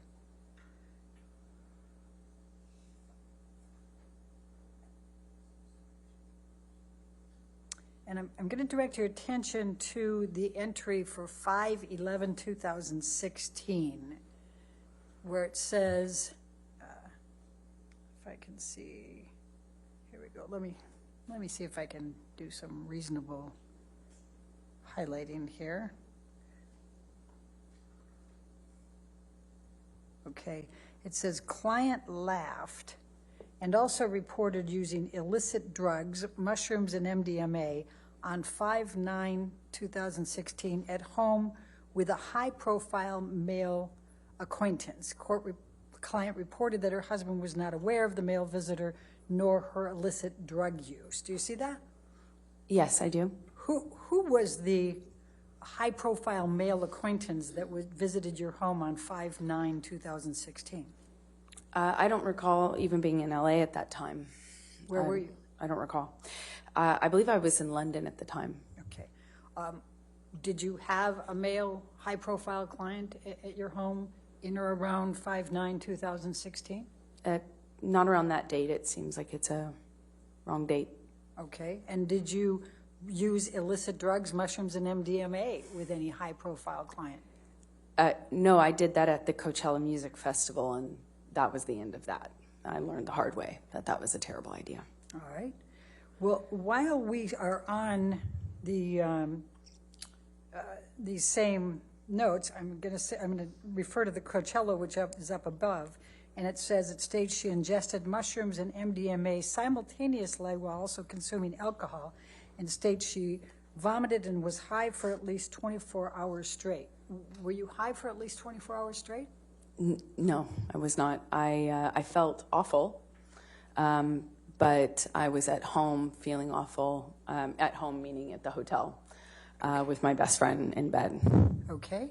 Well, while I'm still on these notes, let's go. I know while Aaron Filati was testifying, we recall the 5/21/2016 isn't on here. You'd sent her pictures, correct?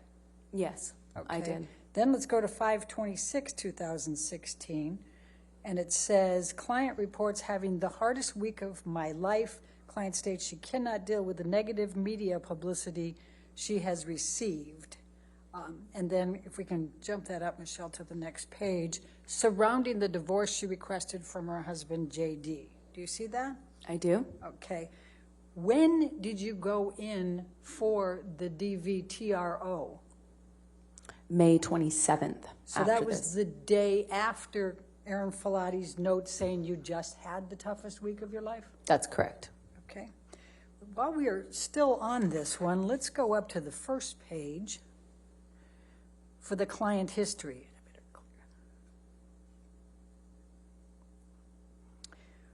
When did you provide a client history to Aaron Filati? Never. When did you first get assigned Aaron Filati? I believe September of 2014. Okay. Now it says here that client reports a history of substance abuse, including an addiction to cocaine and liquor. When did you have a history of substance abuse, including addiction to cocaine and liquor? I did not. There's a lot of mistakes in here. Okay. Did you ever use cocaine? I have. I used cocaine a few times when I was 18, 19 years old, but stopped using any drugs, including cocaine, when I got into a relationship with my ex-partner. She was very against that, and I'm glad for it. Okay. Then it also says here that I'm going to move up a little. Here we go. Client admits to history of anxiety, eating disorder, attention deficit disorder, bipolar disorder, codependence issues, and occasional insomnia. When have you had an eating disorder? I've never had an eating disorder. Okay. When have you been diagnosed with bipolar disorder? I've never been diagnosed with bipolar disorder. Right. When have you been diagnosed with codependence issues? I have never been diagnosed with codependency issues, although arguably at the time, from where I stand now, I can see that the relationship I was in with Johnny was certainly codependent. Okay. But I wouldn't have reported that at the time. I didn't know about that. All right, and then can we move up a little bit more, Michelle? Thank you. It has, per report from JD, Debbie RN, Dr. Kipper, client AH has reportedly been experiencing increased anxiety and agitation recently and has had several outbursts of anger and rage. Were you present for this being reported to Ms. Filati? No, this is the detox. Okay. This is Johnny's. And it also says your mood has been labile. What, if any, outbursts of anger and rage and labile mood did you exhibit during the detox? None that she would have seen. None. I was there for Johnny's detox. This is what Johnny was going through. This is not me. Okay. And at the time of the detox, was Erin Filati your nurse yet? No, I didn't know her, and she wasn't there. Okay. Thank you very much. You can take this down, Michelle. Now, I'm going to take you to May 21, 2016, and I'd like you to describe for the jury what took place that evening in connection with Mr. Depp.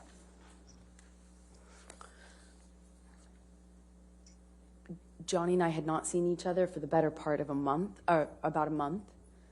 I was traveling. I had just shot a campaign in Italy. I spoke to him around that time when I was in Italy. I had gotten a phone. My parents got a hold of me. After I spoke to my parents, I had communicated with Johnny. He, on that phone call, I didn't know what was going on with him for those weeks. With his sobriety, I didn't know where his state was. I didn't know what state he was in. And when I spoke to him, he was saying what I can only he was going on about scientists and DNA and feces, that he had some scientific analysis done and DNA analysis done, and that, as soon as I heard about this feces, he thought that was a prank, and he was going on about all the scientists that he had conferred about the DNA results with. I just thought he was out of his mind, and thought clearly the drinking and the drugs are not getting better. Clearly the delusions aren't better. So Objection calls for speculation. It's not out to prove the truth of the matter. We're talking about what her... I'll sustain the objection. Next question. Please continue. So I hung up from that phone call, assuming that, and then spoke to him once my parents got a hold of me to tell me about Betty Sue. We made a plan, Johnny and I, for him to come over. He said he really needed his wife. He had lost his mother and he missed his wife. He really needed his wife. He said it over and over again. I felt torn. I felt conflicted. I didn't think, obviously, the situation hadn't gotten better with Johnny mentally, and I was afraid that all the work and progress and distance I had finally got on the relationship. For the first time, I had a month of distance on it, I didn't want that to be undone, but I also wanted to be, I was affected by the fact that his mother had passed. So he said he wanted to come over and talk about that, and he said he needed his wife, and we made a plan. We made a plan for him to come over during the day, thinking that might mitigate the amount that he would be drinking. Night is a little bit more dangerous. And in the early evening hours, I get a text from him that he's almost there, or that he's there. I think it was around 7:15 or so. And he came over, and we sat on the couch, and at first it was relatively peaceful. I mean, I could tell he was inebriated, but it makes sense. In my head, it made sense. He wasn't like incoherent. It was peaceful. And then he starts talking about the feces again, and this prank that he said one of my friends had left for him in my bed that he wasn't going to be at. And I tried to point out how that didn't make any sense. I'm not even going to be there. I wasn't there. And my friends wouldn't do that. That's not something a bunch of 30-year-old women think is funny. What is he talking about? And he just kept going on and on about it. So I text my friend that it's... Objection, hearsay. Don't tell the jury what you texted your friend, but go to the next thing. What did you do next? I called my friend thinking that it would quell this, what I could only see as a delusion. I thought it was just a delusion he was having, and I thought, I'll hopefully, quell this by calling my friend to if he hears my friend say that didn't happen. Objection, Your Honor, hearsay. It's not out for the truth of it. Thank you. Please continue. So I thought if I could get my friend on the phone to prove that this didn't happen, we could move on and talk about the issues that we should be talking about. You know, our marriage was over and falling apart in front of our eyes. We hadn't seen each other for a month, and his mom had just passed. I couldn't believe he wanted to talk about feces. So I call this friend thinking that we'll take care of it. The friend doesn't answer. I call another friend who is someone else he claimed. I don't know how both people did this, but he was claiming that this person was responsible. So I call that person. And that person is on speakerphone. And I Tell say, us who that person is. Io. Io Tell It Right? Io Tell It Right. Okay. And then you put him on speakerphone with Johnny. Right in front of Johnny. Okay. And what happened next? I allowed for an opportunity for Io to say why this is impossible. Objection, That- hearsay. It's not offered to prove the truth of the matter, is asserted, Your Honor. It's explaining the context that leads to the next acts. Your Honor, it is being offered We're to not prove here. We're not here no, about whether Io. I'll sustain on the the bed. objection. Next question. All right. All right. So Io is talking. You can't tell us what he said. Okay. Objection, He's Your talking, Honor. correct? May we approach? Okay.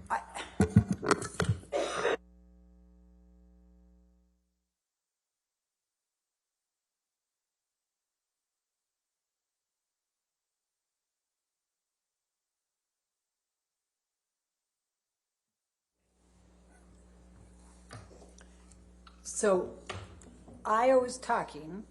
We can't say what he said. What is the next thing that happens on your end with Mr. Depp?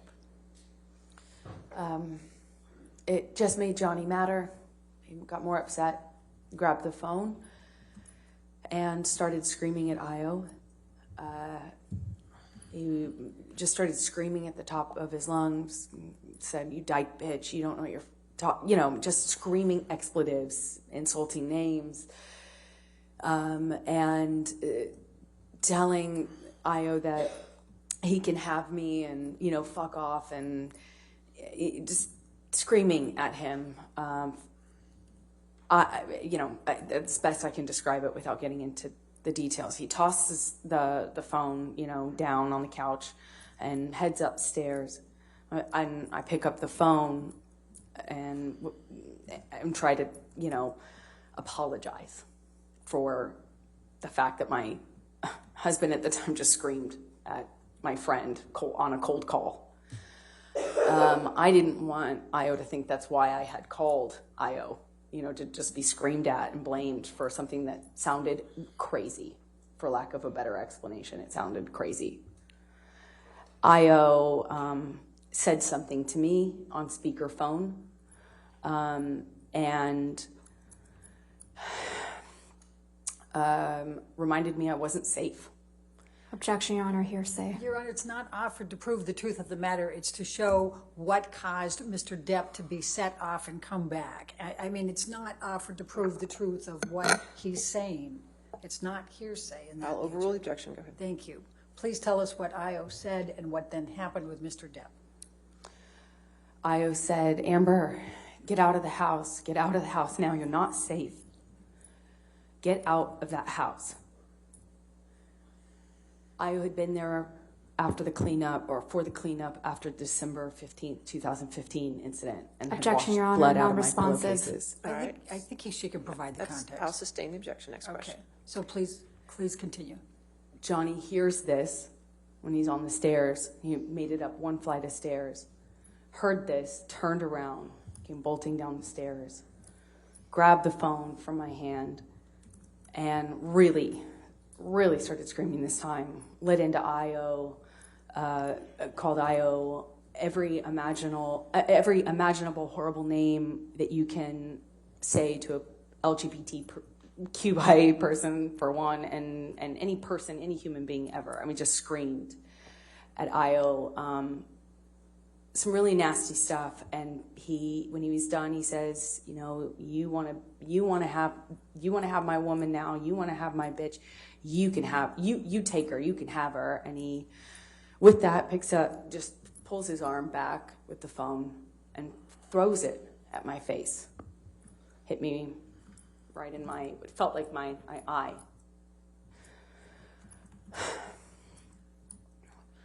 I put my head in my hands and immediately start crying. I said, "You hit me with the phone. Johnny, you hit me." And I'm sitting on the couch. I didn't even have time to react, you know. I didn't even have time to put my hands up. I was still sitting cross-legged in my socks on the couch, and I haven't seen him for a month. And several times now that I've seen him, he's hit me, and I didn't even have time to react to this. He comes over to me as I'm crying, and he does that taunting thing to me. He says, "Oh yeah, I hit you, huh? I hit you, yeah?" And he just feels like whacks me on top of my head. Just this heavy, ringed hand landed on top of my skull, grabs me by the hair, yanks me up off the couch. I'm struggling to stand up. And I don't know if he was intending to hit me in the face or if he was just trying to grab my face, but he was making this gesture around my face to try to expose my face to him. And he was like, "Yeah, let me see how bad I hurt you. Let me see it. Let me see how bad I hurt you this time. What if I pull your hair back? What if I pull your hair back?" And he yanks my hair back. I'm trying to prevent him from landing the blows to my face. I'm trying to prevent my face from being exposed. And I just remember this mocking taunt he was doing with me as he is yanking me around the room. And then I hear my friend come into the room. I hear her. Johnny hears her too. He lets go of me and turns. And Just tell the jury who your friend is. Raquel, my best friend at the time, who lived in the neighboring apartment, she came in, and Johnny moved towards her, and she ran towards me. Johnny looked at her, looked at me. I retreated to the only place I had to go, which is the corner room where the couch was. I retreated kind of to the couch, and Raquel and Johnny both ran up to me. Raquel got in front of Johnny. She kind of managed to get right in front of him, in between he and I. And I'll never forget it, just very slowly, calm, in just a very slow but very concentrated, very controlled, slow way, just put both of her arms, her hands up like this, and like I've seen people do with horses. That's what it reminded me of. She just went, "No, no, Johnny, no." And she just got in front of us, in between us, put both of her palms out. Johnny kind of squared off to her, ran into her arms, and she just repeated herself very slowly, very calmly, very directly. He hit both of her arms off of his chest like that and barreled towards me. I instinctively curl up on the couch, and I just feel her arms come around me, next to me. She was sitting on my left next to me on the couch, and I just feel her arms around me. And I'm just looking down at the carpet, feeling her arms. And that's when Johnny, who I can see partially and hear, is right in front of me, and he's screaming at me to get the fuck up. "Amber, get the fuck up. Amber, get the fuck up. Amber, get the fuck up." And every single time he said it, he's screaming it louder and louder and louder. I think he screamed it probably about 10 times, so loudly. The next thing I hear is, "Boss, boss." And I realize that his 2 security guards had come into the apartment after Raquel. I see them or hear them, and Johnny turns to them, and I see Jerry say, "Boss, boss." And I get up off the couch, and I say to Jerry, Objection, Your Honor, hearsay.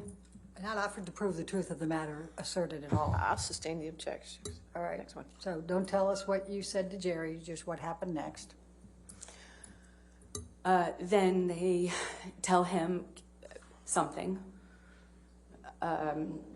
and he picks up the bottle that I guess he walked in with. It was a This is Magnum. Mr. Depp or Jerry? I'm sorry, Johnny. Okay.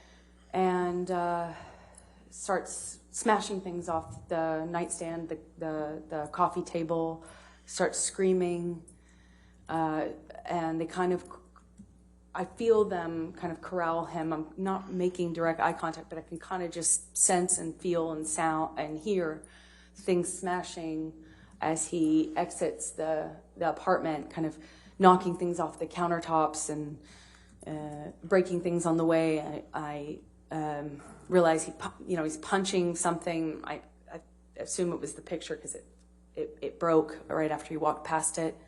And he leaves that apartment. I hear him in the hallway, still screaming. I hear more doors opening, more racket. Eventually, Josh, Raquel's husband, comes into the room and brings me to safety, brings Raquel and I to safety in their apartment. And that's where I stayed for the next few hours. So who called the police?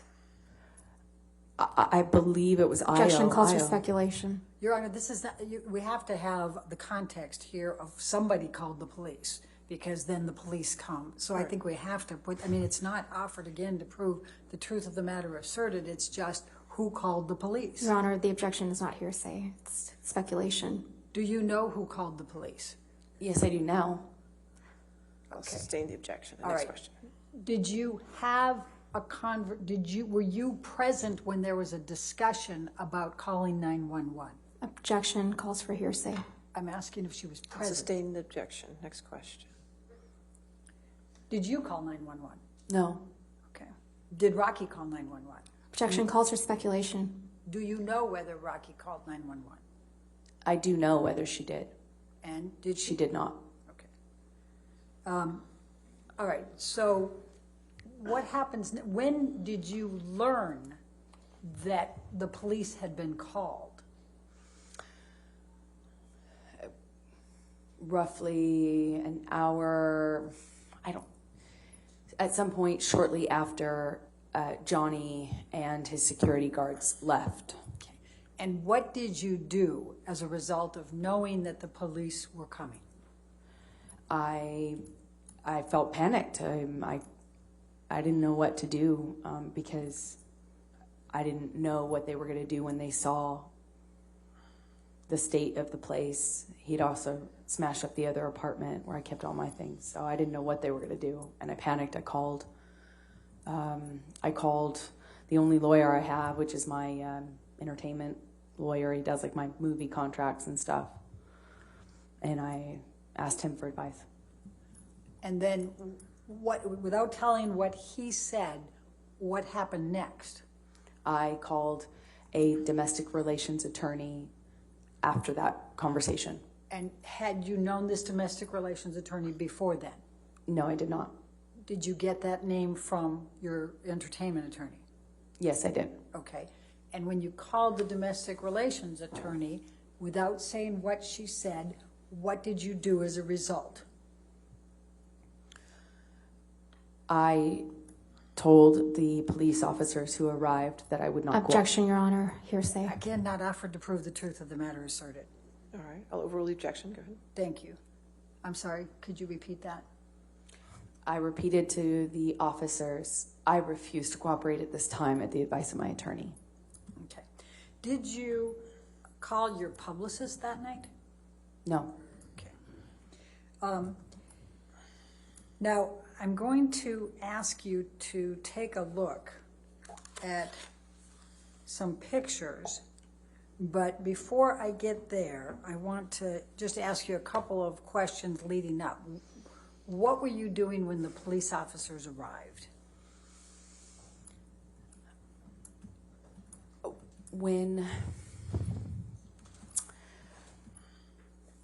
At that time, after I learned that they were coming, my best friend took pictures of me. We took pictures of the house and my face. Okay. I'm going to, and did your best friend take any pictures while the officers were there? We took pictures before and while they were there and after. Okay. We took pictures throughout. Okay. So I'm going to take you now, Michelle, can you bring up Defendant's Exhibit 706? I think we can do the native on this one. Yes, thank you. Does this accurately depict the scene portrayed? Yes, it does. Your Honor, I'd like to move the admission of Defendant 706. No objection. 706 in evidence and published. And would you please describe to the jury what this is a picture of? This is my face after Johnny threw a phone at it. Okay. I'm going to now, Michelle, ask you to pull up Defendant's 708.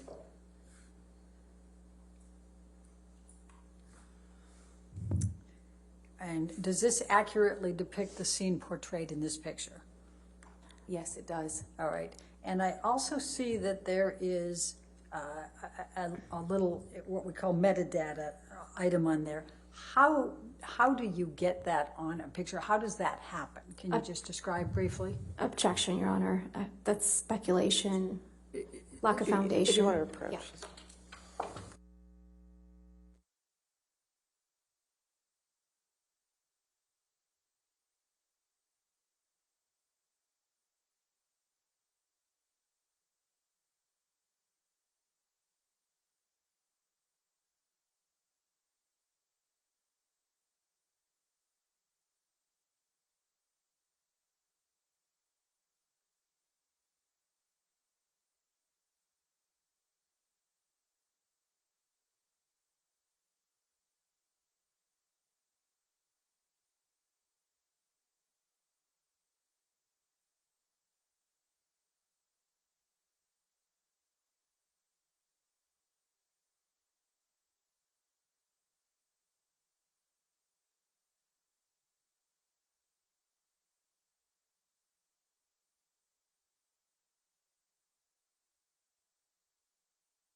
Can you please explain how this particular item on here got onto the pictures? It's a feature that was on iPhotos. You know, where your pictures are stored on your phone. Typically, you just push info. And was that pushed in these instances? I pushed info, and that's what came up. Okay. Your Honor, I'm going to move the admission of Defendant's 708. Any objection to 708? Your Honor, I would just ask the picture be redacted on hearsay grounds Your Honor, for the metadata. Okay, if you want alleged to approach metadata. again. Okay.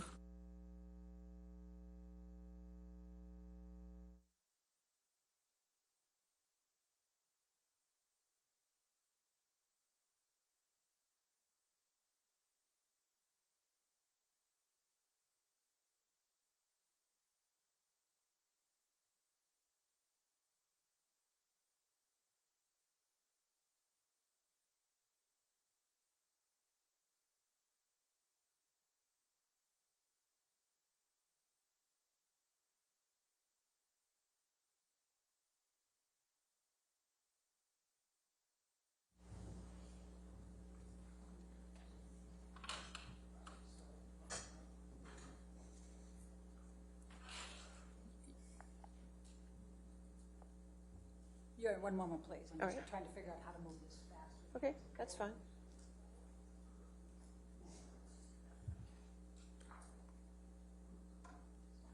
Okay. All right. I'm going to move the admission of 708 with the redaction, Your Honor. Okay, any objection to that? There still needs to be another redaction at the top, Your Honor. Okay.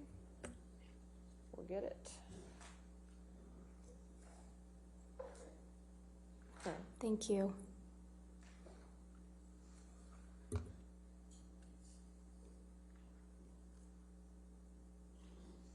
Okay, 708 with the redactions, okay? Thank you, Your Honor. And I would also like the record to reflect that we're publishing this to the jury? Yes, no objection, correct? Okay. Yes. There you go. Okay. I would like the record to reflect that this was the photo that was shown to Officer Sines and Officer Haddon. Objection, as Your Exhibit Honor. 20 That is Your Honor, we that couldn't is put him in inappropriate, Your because Honor. we hadn't identified him. Now the jury should be entitled to know which photo Your Honor, was we ask shown that we as approach- that Okay, exhibit. we can approach. This is That's fine. inappropriate.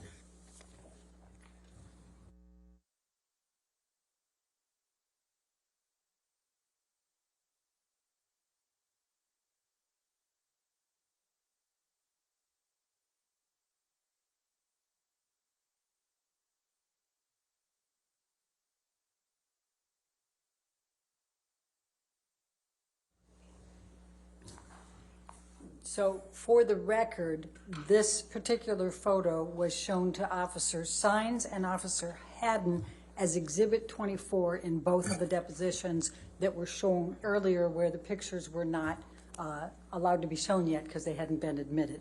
Amber, will you please describe for the jury what is depicted in this photo? Yes, that's a picture of my face taken that evening, shortly before 9:30, after Johnny hit me with the phone. Okay.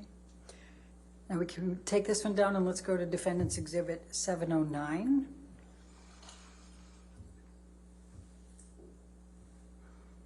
And based on the court's ruling, I'm going to ask if you can redact that. Michelle, please.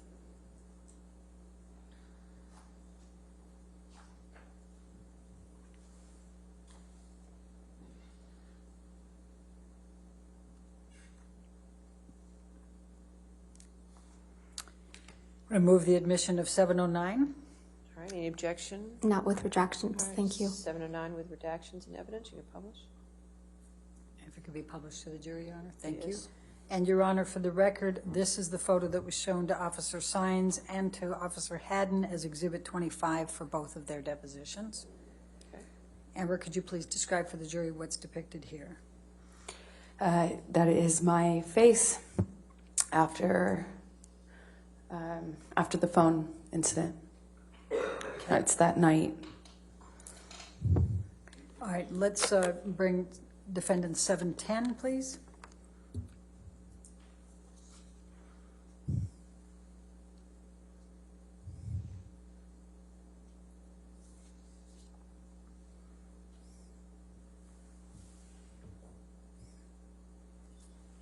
And Your Honor, I'm going to move the admission of Exhibit 710. The redactions have been already placed All right. on it. Any objection? No objection, All thank right, you. 710 with the redactions, you can publish. If we could publish, Your Honor. And for the record, this photo was shown to Officer Sines and Officer Haddon. It was Exhibit 26 for both of their depositions. And please describe for the jury what's depicted here, Amber. That is my face in yet a different light that same evening after Johnny hit me with the phone. Okay. Let's go ahead and go to Defendant's Exhibit 711.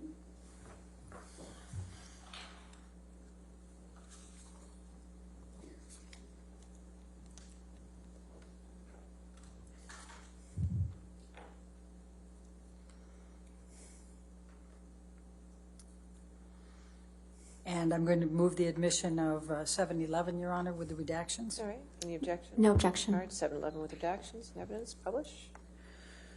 And for the record, Your Honor, for the jury's purposes, this was shown to Officer Sines and Officer Haddon as Exhibit 27 to both of their depositions.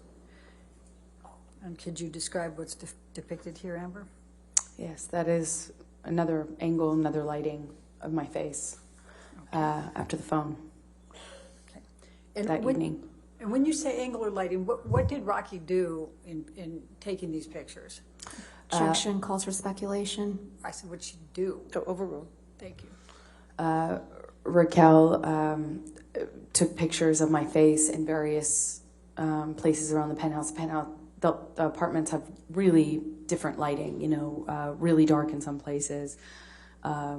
Anyway, so we just took pictures in different lighting so that we had an accurate portrayal, a depiction of what had happened. And why did you take the pictures?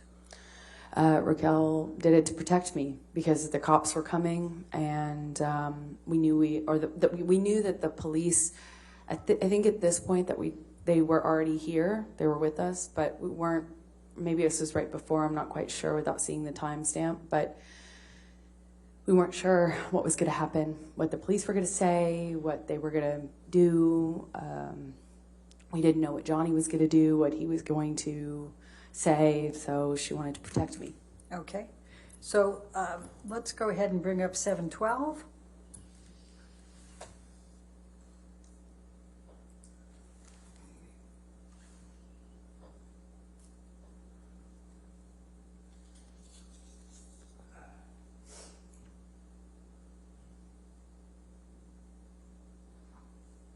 All right, now move the admission of 712, Your Honor.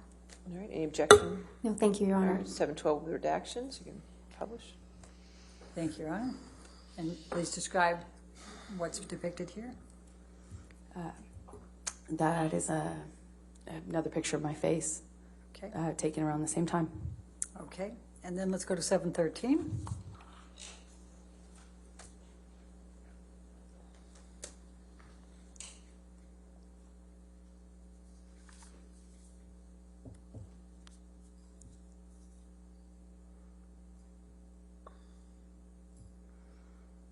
Move the admission of 713, Your Honor. All right, any objection? No objection. All right, 713 with redactions, you can publish. And for the record, this one was shown to Officer Sines and Officer Haddon as well as Exhibit 29 to both of their depositions. And just describe briefly to the jury what this is. This is another picture of my face taken at the exact same time and in the same location as the other one, just with one of the lights turned on, or an additional light turned on in the previous one. Okay. Let's go to 714.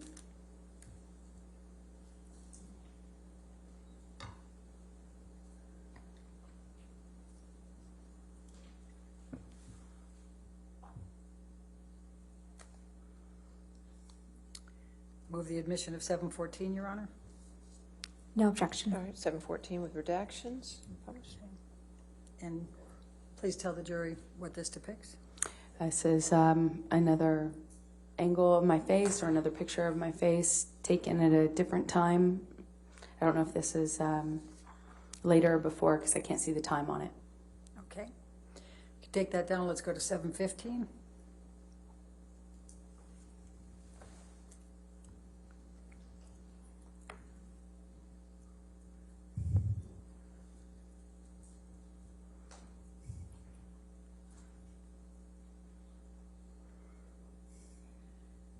I'm going to move the admission of 715, Your Honor. No objection. All right, 715 with redactions, in evidence, you can publish. Thank you. And for the record, this one was shown to Officer Sines and Officer Haddon as Exhibit 17 for both. Please describe for the jury what's depicted here. That is a picture of my face. Some point later on in the night, it looks like that was taken in Rocky's apartment, or in the apartment that she was staying in. Okay.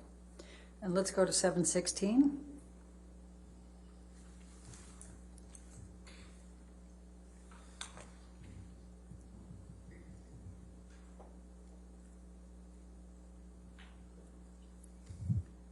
Move the admission of 716. No objection, Your Honor. All right, 716 evidence as redacted. And Emma, could you please tell the jury what this picture depicts? Yes, it's the business card that one of the police officers left for me in case I changed my mind and wanted to comment. And were the pictures that we have just seen before this, were they taken before the pictures of the police card, the card that was left, after, or do you know? Objection, compound. It's not. And calls for speculation. Your Honor, compound is overruled. Thank you. We took pictures before, during, and after.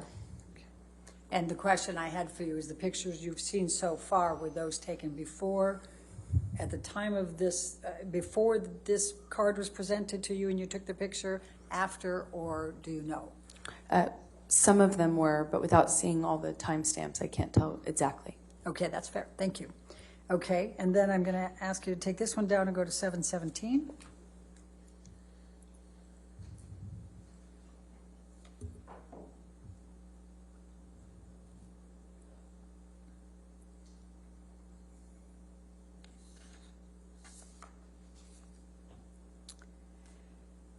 And I'm going to ask you, I'm going to move the admission of 717, Your Honor. Any objection? No objection. All right, 717 is redacted in evidence. Published. Thank you. And please just briefly describe to the jury what this is. The two officers that first responded left me that card. This is the front of the business card they left. Okay. Can you tell the jury, just explain what the interaction was that you had with the police officers, just describing what you observed as they came through?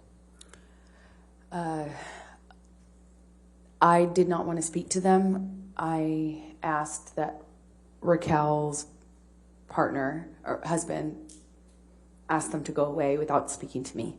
And just so the jury understands, who was Raquel's fiance at that time?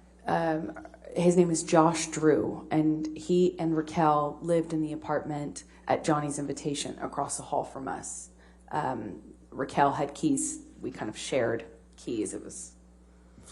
They were our neighbors, but had keys to our house. Okay. So why didn't you want to cooperate with the police?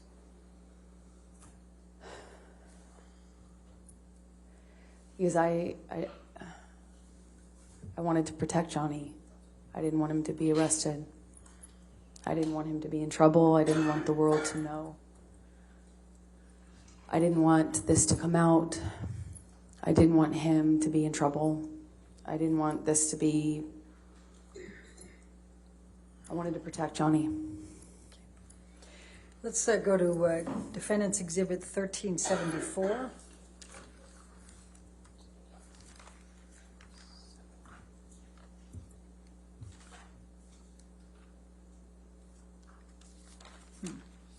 That's 1374. One moment, Your Honor. All right.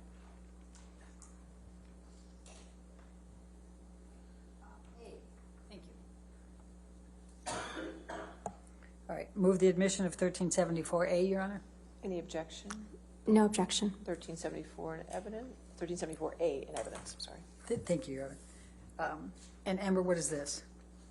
It's another picture of my face after Johnny threw the phone at it. Okay. And then let's go to 1493T.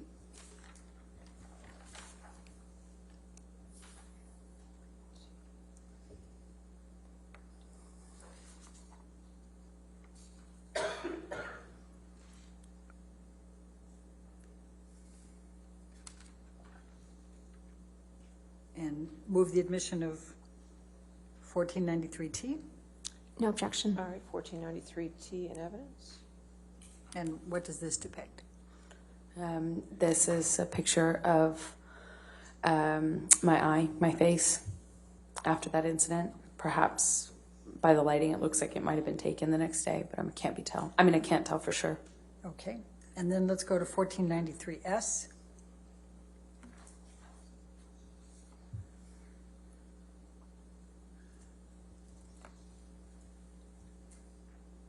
And move the admission of 1493S. No objection. All right, 1493S in evidence. Published. And what does this depict? And this is another picture of my eye and side of my face. Now, were there also pictures taken of the property that you described Mr. Depp destroying or damaging? Yes, there were. Okay. Michelle, can you bring up Defendant's Exhibit 700? And based on Your Honor's rulings, we will take off the metadata.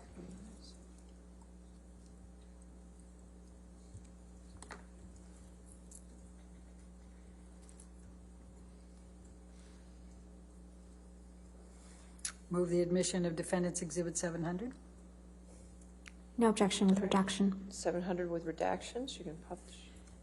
Can you please describe for the jury what's depicted in this photo? Yes, my friend was preparing for a bead show and had displays to show these bead necklaces she made. And she needed some counter space in order to kind of set up the displays that she was going to use the next day.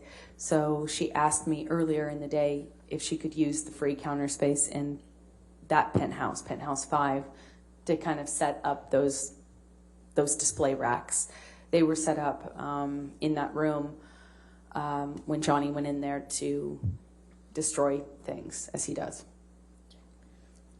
And this depicts some of that damage? Yeah, security let him in, even though I had asked Objection, security Your not Honor. to. Speculation I don't think that was speculation. and lack of foundation. Oh, I'll sustain as a foundation if you want to. Okay. So what's depicted, what's the damage that was done? Well, because Johnny would always smash up my things and destroy my property. When he was mad at me, I had asked that they not let him in so that he could do that. I mean, the only purpose for him to be let into Penthouse 5 in that state, he doesn't have property in there. The only reason for him to go in there would be to destroy it. And they, of course, let him into Penthouse 5. Objection, Your so Honor. that he could go. Yes, ma'am. Lack of foundation. All right, I'll sustain the objection. Next question. Just tell the jury what he did here that's depicted in this. This is just a one corner of the room that shows the destruction. He just went in there with this bottle swinging and smashed a bunch of things. Objection, Your Honor. This is speculation. She All hasn't established that she was there. I'll sustain if you want to lay a foundation. It's fine. Okay. Did anybody else, to your knowledge, go in there and do this? Objection, Your Honor. Calls for I'm speculation. trying to lay the foundation here, Your Honor. I'll sustain the objection. Next Well, question. let's do this. Never mind. We'll let somebody else tell who did it, okay? Sure. Just all I'm asking here is what is the damage? What has been done that's depicted here? This is just one of Raquel's bead racks that he Objection, smashed. Your Honor. Speculation. I'll sustain the All right, objection. let's go to 701.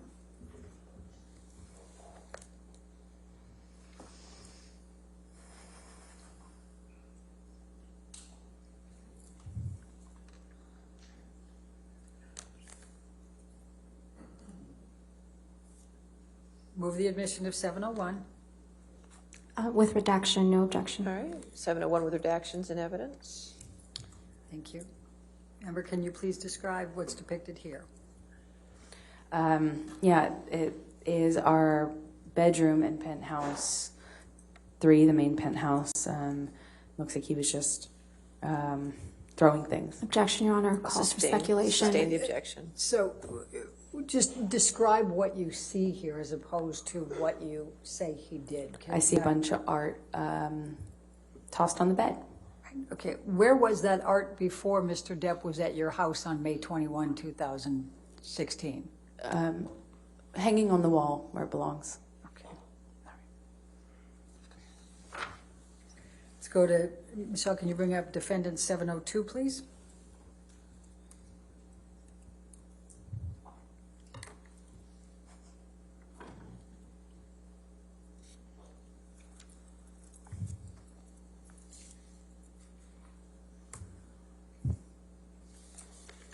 Oh, Your Honor, and I forgot on the last two. For Defendant's Exhibit 700, that was shown to Officer Sines and Haddon. It was Exhibit 39 to both of theirs.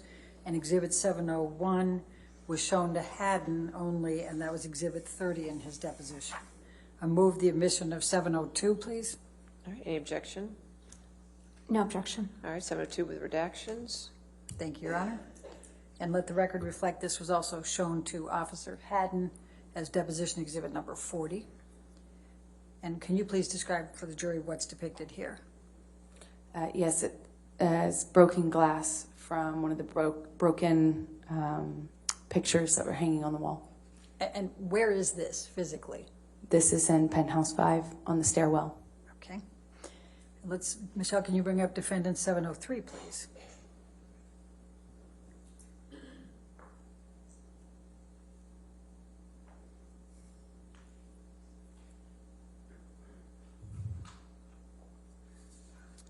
Move the admission of defendant 703.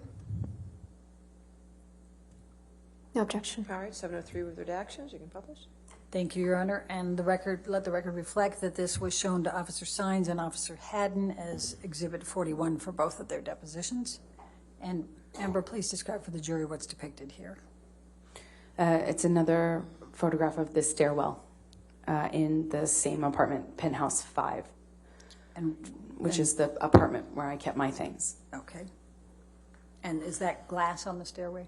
Yes, from one of the broken picture frames on the wall. We had a lot of I had a lot of picture frames on the walls, and many, if not most of them, were smashed.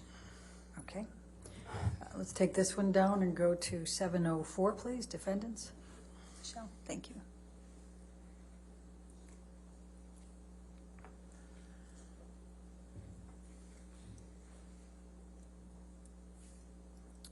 Move the admission of defendant 704. No objection. All right, 704 with redactions. Publish. Thank you, and let the record reflect that this was shown to both Officer Sines and Haddon as Exhibit 34 to both their depositions. And Amber, please describe for the jury what's depicted here. Just another piece of glass. It looks like the base of a wine glass. That is in Penthouse 3, the main apartment.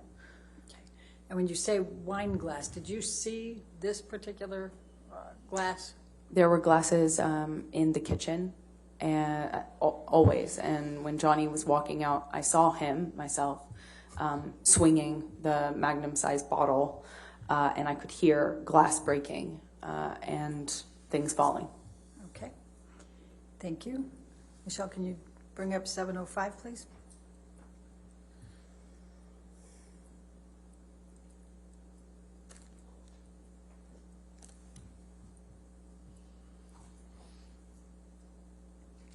Move the admission of 705. No redaction. No, excuse me, no objection. All right. And let 705 in evidence. with Thank you, redactions. Your Honor. Thank you. Go ahead. And let the record reflect this was shown to Officer Haddon in Exhibit 36 of his deposition. Amber, can you please describe for the jury what's portrayed here? Things knocked over on the kitchen countertop, and I see pieces of broken glass on the countertop as well. Okay. Let's go to 707.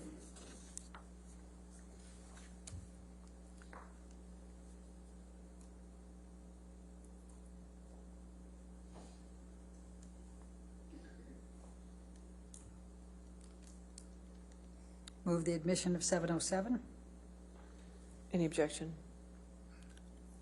No objection, Your All Honor. right, 707 with redactions and evidence. Thank you. And let the record show that both Officer Sines and Officer Haddon were shown this picture. It was Exhibit 18 in both their depositions. Amber, could you please describe to the jury what's depicted here?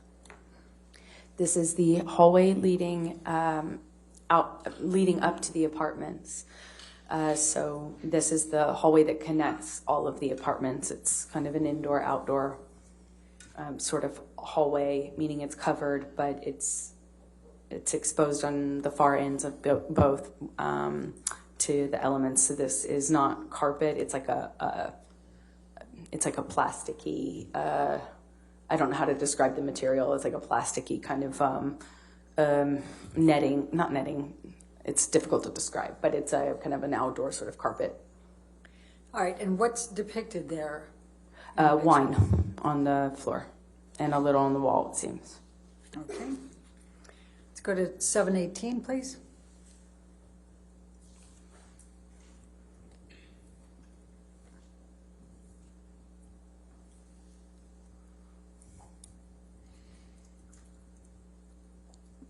Move the admission of 718. No objection. All right, 718 with redactions and evidence. And let the record reflect this was shown to Officer Sines and Officer Haddon in Deposition Exhibit 31 for both of them.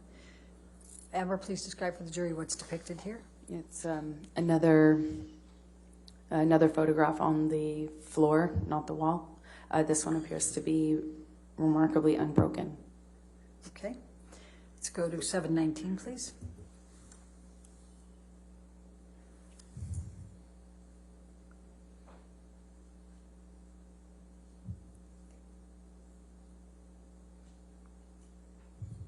Move the admission of defendant 719.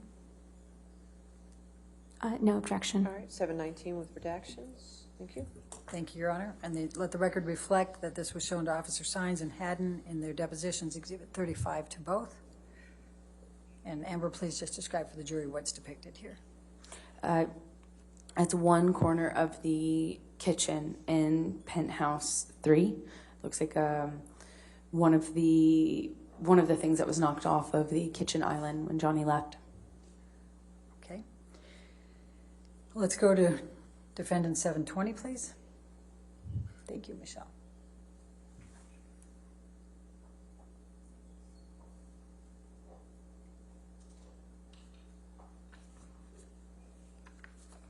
Move the admission of Defendant 720. No objection. All right, 720 with redactions. And let the record reflect, Your Honor, this was shown to Officer Sines and Haddon, deposition Exhibit 43 to both. Amber, could you please describe to the jury what's depicted here?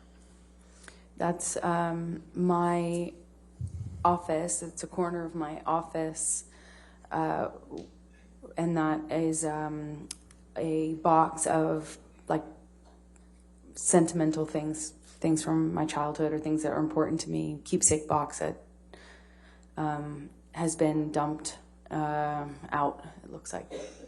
Okay. Let's go to Defendant 721.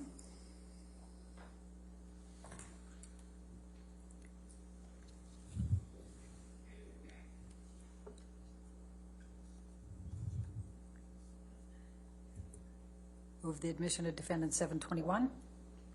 No objection, Your Honor. 721 with redactions. Publish.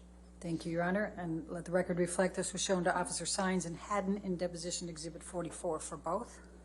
Amber, please describe for the jury what this depicts. It's again my office. Same thing, different angle. Okay. Let's go to 722.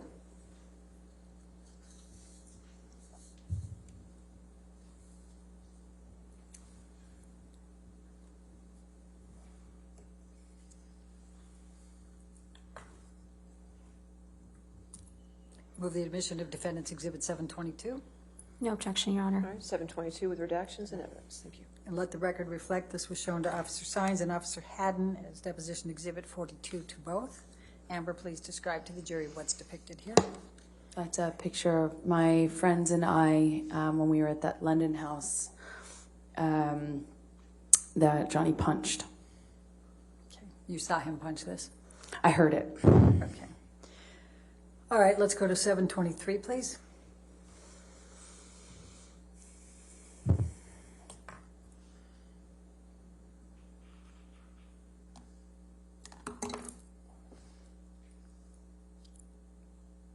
Move the admission of Defendant 723. Any objection? No objection. All right, 723 redacted in evidence. Let the record reflect this was shown to Officer Sines and Haddon in their depositions, Exhibit 38 for both. Amber, please describe for the jury what's reflected. One of the, it looks like a Magnum bottle of wine that is empty or spilled on the floor.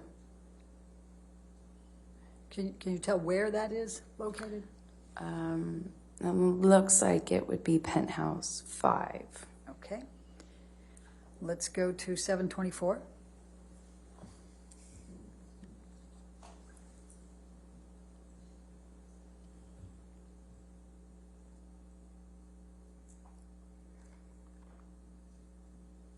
Move the admission of Defendant 724. No objection. All right, 724 with redactions. Thank you. And let the record reflect this was shown to Officer Sines and Haddon as their deposition Exhibits 33. Amber, please tell the jury what's depicted here. This is more wine that Johnny was spilling as he was using the bottle he was holding as a bat of sorts. Let's go to 725.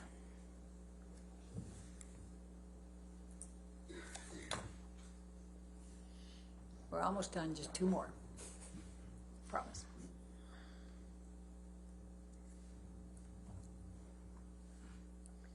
Move the admission of Defendant 725. No objection. All right, 725 with redactions. And let the record reflect this was shown to Officer Sines and Haddon as deposition Exhibit 37 to their depositions.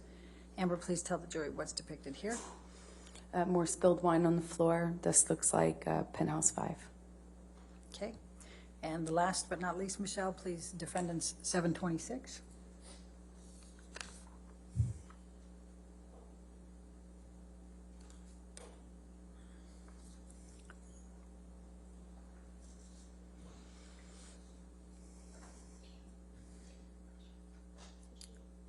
Move the admission of?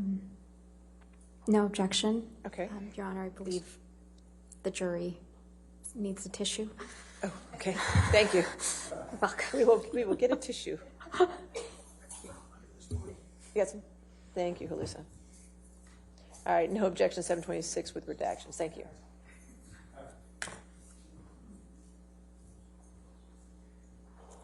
All right, and let the record reflect that this one was shown to Officer Hines and Haddon as Deposition 32 exhibit to their depositions. And Amber, please just describe to the jury what's depicted here. More spilled wine on the floor. Penthouse 3 appears. Okay, thank you. Now, when the police officers were there, did either of them take you aside by yourself and talk with you? Yes. Which one, or both? The male officer I did not have much interaction with. The female officer said she needed to speak to me by myself, pulled me aside. We went into Penthouse 3, the main penthouse, to speak there because I had been in Penthouse 1, Raquel and Josh's apartment up until that moment. Okay, and then what, if anything, did she ask you? She asked me if I would make a statement, if I would cooperate. She kind of indicated to me, I don't remember if it was what word she said, but she kind of gestured to my face and... Objection, Your Honor, hearsay. I think she could, if she gesturing to her face is not hearsay, it's not a statement. I'll sustain the objection. Next question. Okay. And it's also not offered to prove the truth of the matter. I'll sustain the Okay. objection. Next one. So what happened next?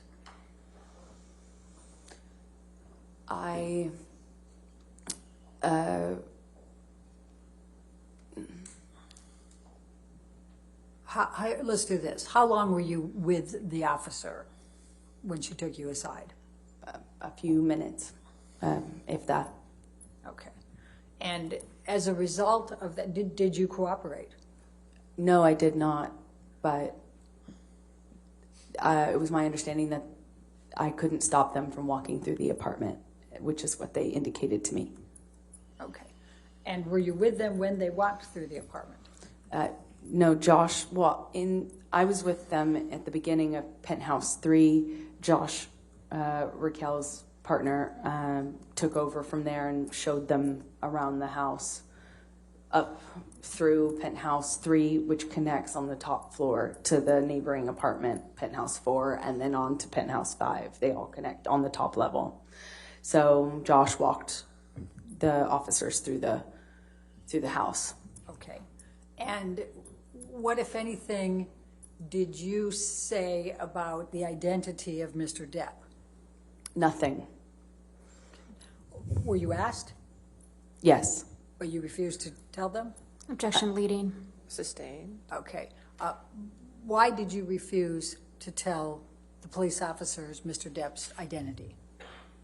Because I did not want them to arrest Johnny. I did not want this to happen. I did not want any of this to happen. I didn't want to get him in trouble. So I said, well, I just refused to cooperate. Okay. Now, approximately how long were the police officers there? I don't recall exactly, maybe, I'd say less than half an hour. I really don't know exactly, but they weren't there very long at all. Okay. Now, after the police officers left, what did you do? We cleaned up a bit because there was broken glass and we had dogs. So we tried to clean up the mess, and especially the glass. And Josh, Rocky, Liz, and I, we kind of just cleaned up and eventually sat on the couch, and they just tried to comfort me.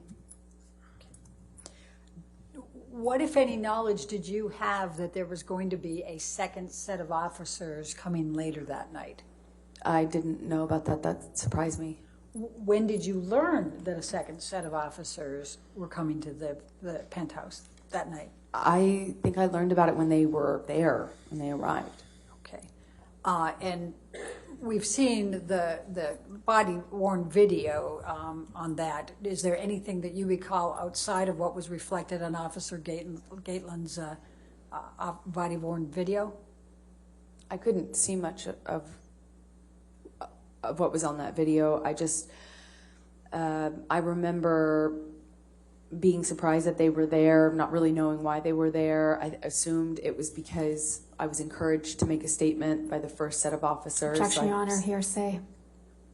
All right, Just keep going forward. Okay. And I was sitting on the couch. It was sometime hours, maybe between an hour, 2 hours, maybe more. I don't really recall, but we had cleaned up and we were resting, and they were comforting me when they came. And they didn't seem to, they didn't do what the first set of officers did. They just kind of came into the apartment, confirmed that that I was okay, or that we were okay. They didn't really seem to be that concerned, and they didn't demand to do a walkthrough like the first set of officers had, and they left. Okay. And what, if any, cooperation did you give them? Well, I didn't need to. I didn't really cooperate with them. I didn't talk to them. I didn't even get up off the couch. I was speaking to them from a quite a bit of a distance, like between you and I, and maybe more. And I didn't really say anything. I just kind of acknowledged that they entered, and that was it. Did you provide them with Mr. Depp's name? No way. Did they ask? No. Okay. All right. I'm going to take you to the next day, May 22. And I'm going to, Michelle, can you bring up Defendant's Exhibit 772? What, if any, efforts did Mr. Depp make to reach out to you the day after this happened? Well, he made several efforts. Immediately, he kind of reached out and lashed out. Again, kind of going on what seems to be slightly delusional thinking that just because he saw my friend's beads out on the countertop that it had become a workshop or a studio for her. So he seemed angry about, this perception that this bead display that my friend had set up was evidence of her running some sort of workshop. And he also accused us of having invited someone else to live there who wasn't living there, who was just in the apartment when Johnny stormed in. So he just kind of lashed out, and then the tone changed in the days that followed. And let me stop you there. So I'm going to ask you to take a look at Defendant's Exhibit 772. And is this a text message from Mr. Depp to you? Yes, it is. And it's on 5/22 at 12:23 a.m. So it's early morning hours after 5:21. Would that be fair? Yes. Your Honor, I'm going to move the admission of Defendant 772. No objection. All right, 772 and evidence with the identifiers redacted and published. Thank you. Thank you, Your Honor. All right, and I know you started to talk about this, Amber, but it says, I'm an idiot, PH5 is Rocky's studio. You are shameless. Do you see that? Yes. Okay, was that what you were talking about with him thinking that you're... Yes. Okay. And then, obviously, we can read that he says, I tried to make it work. You just turned more and more into a spoiled brat. All you wanted was to make me fucking miserable. Well, I'm finally there. I'll never be able to understand how I fell in love with you. You're not her. I loved you more than anything. I did everything that I could, but you never fucking loved me. I was merely convenient for you. I hope our divorce goes as quickly as possible, and that it is as painless as possible. So sorry you were as unhappy with me as you were. Obviously, the purity of whatever was has been gone for a long time. I will miss the moments of beauty and truth. Goodbye, Amber. What the fuck was I thinking? I wish you all you merit. The former him. What, if any, discussions did you have with Mr. Depp about divorce that night? We did not have a discussion about that that evening. We didn't have time. He was obsessed with dog poop. Okay. That's what he wanted to talk about. All right, let's take this down and let's go to Defendant's Exhibit 773.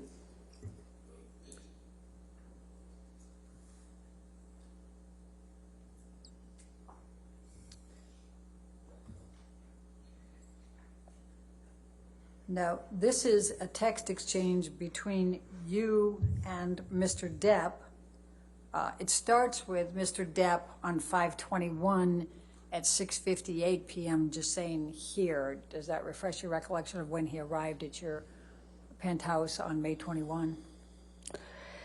Yes. Okay. And then the next series are on 5/22. They start at 5:13. And you're discussing talking. You said, sorry, I'm just leaving Amanda's birthday now. Do you see that? Yes, I do. All right. And then he responds to that, correct? Yes. All right, Your Honor, I'd like to move the admission of Defendant 773. Your Honor, if we could just have a minute to review this exhibit. Yes, ma'am. Is it just this page? No, there's 3 pages. 3 pages. I'm just reading Michelle's hands.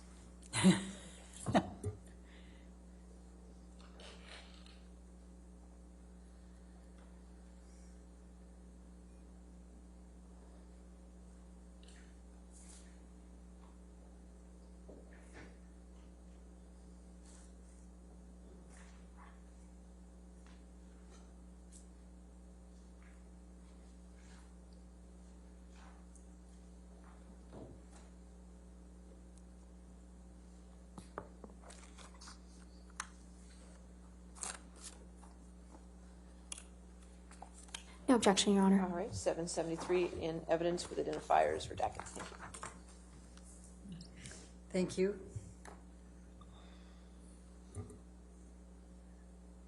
And if we could, okay, we've got it published to the jury. So let's go to the top, Michelle. And so it starts out with him, this is the 5/21, 6:58 p.m. saying he's there, correct?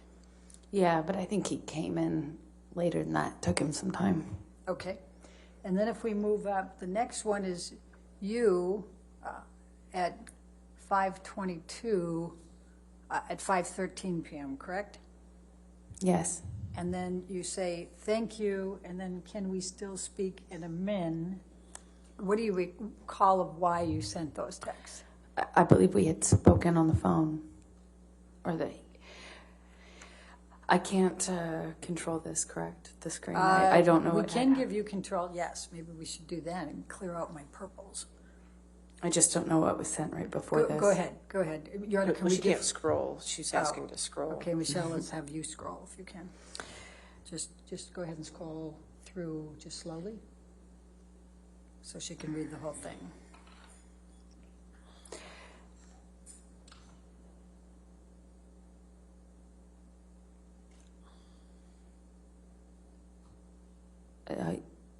Okay, makes sense.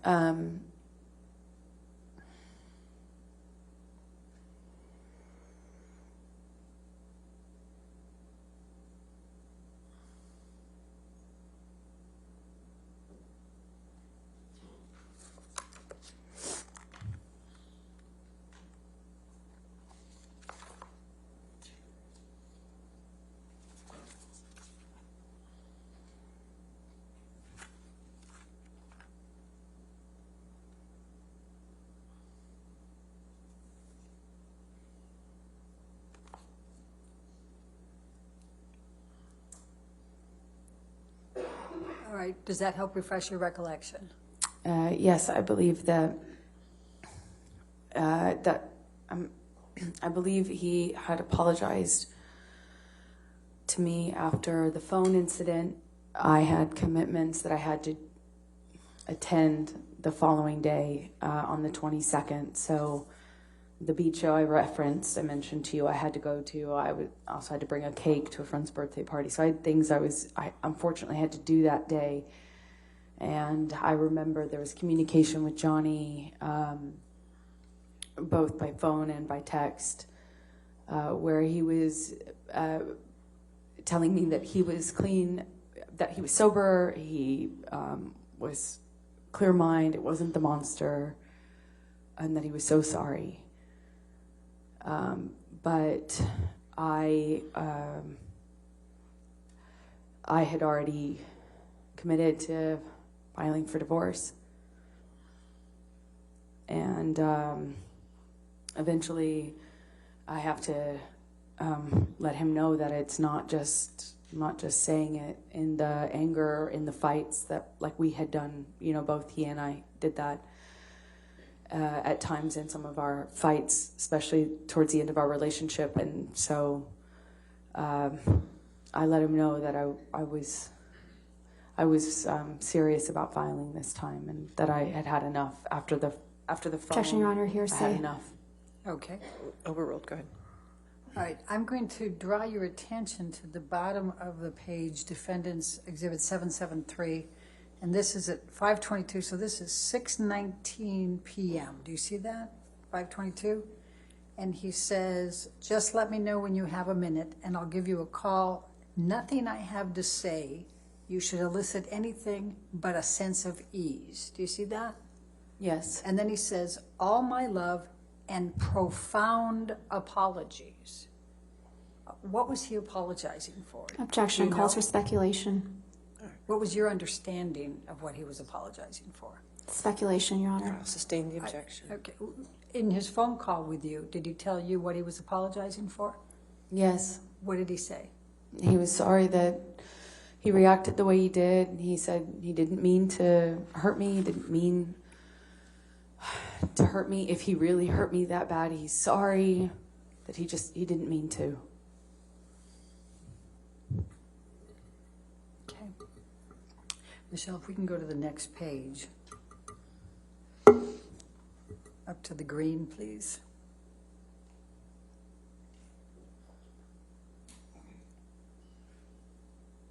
And he says here, I'm sad, I'm scared, and I'm broken, my sweet Slim. And then he says, I want you happy.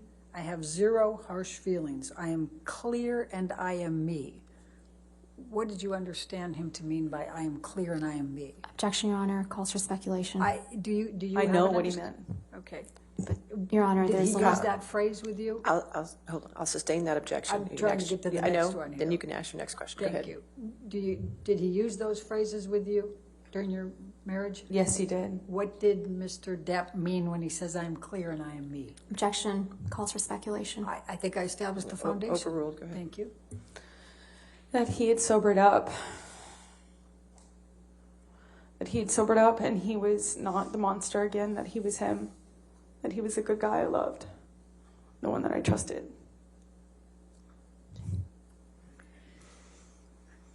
All right. Now I'm going to ask, Michelle, if you can take that one down and bring in 771, which has already been admitted. Now, those text exchanges were in the 6 o'clock to almost 7 o'clock range.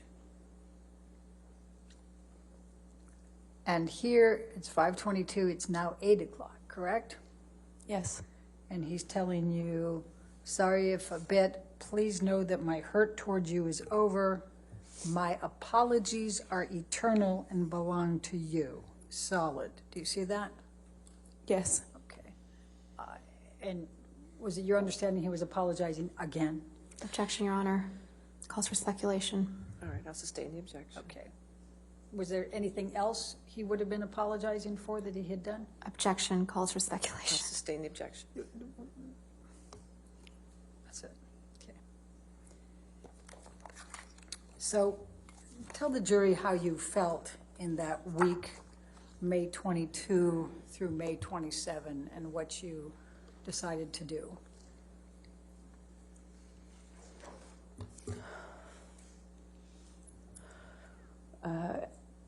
At the time, it felt like the hardest thing I've ever had to do. I had worked so hard to try to make this relationship work. I went to therapy, I went to Al-Anon, I got help, I read books, I did everything I could possibly do, and it didn't work.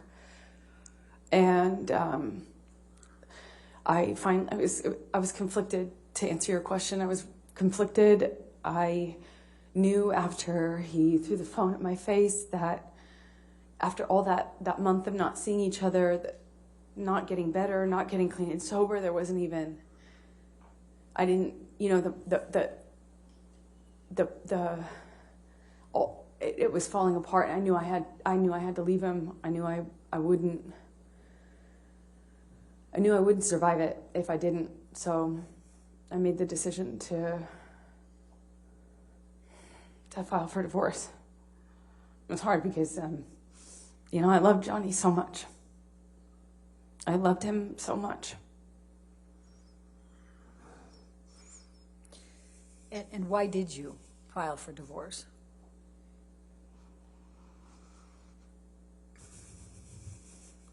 Because I knew if I didn't,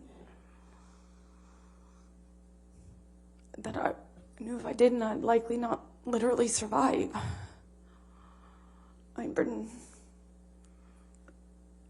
I'm so scared that it was going to end really badly for me. And I really didn't want to leave him. I loved him so much. I would have done anything, but I couldn't do that one thing. I couldn't stay. The promise and the hope that I had become less and less regular and more rare. The monster had been this thing that was now the normal and not the exception. The violence was now normal and not the exception. And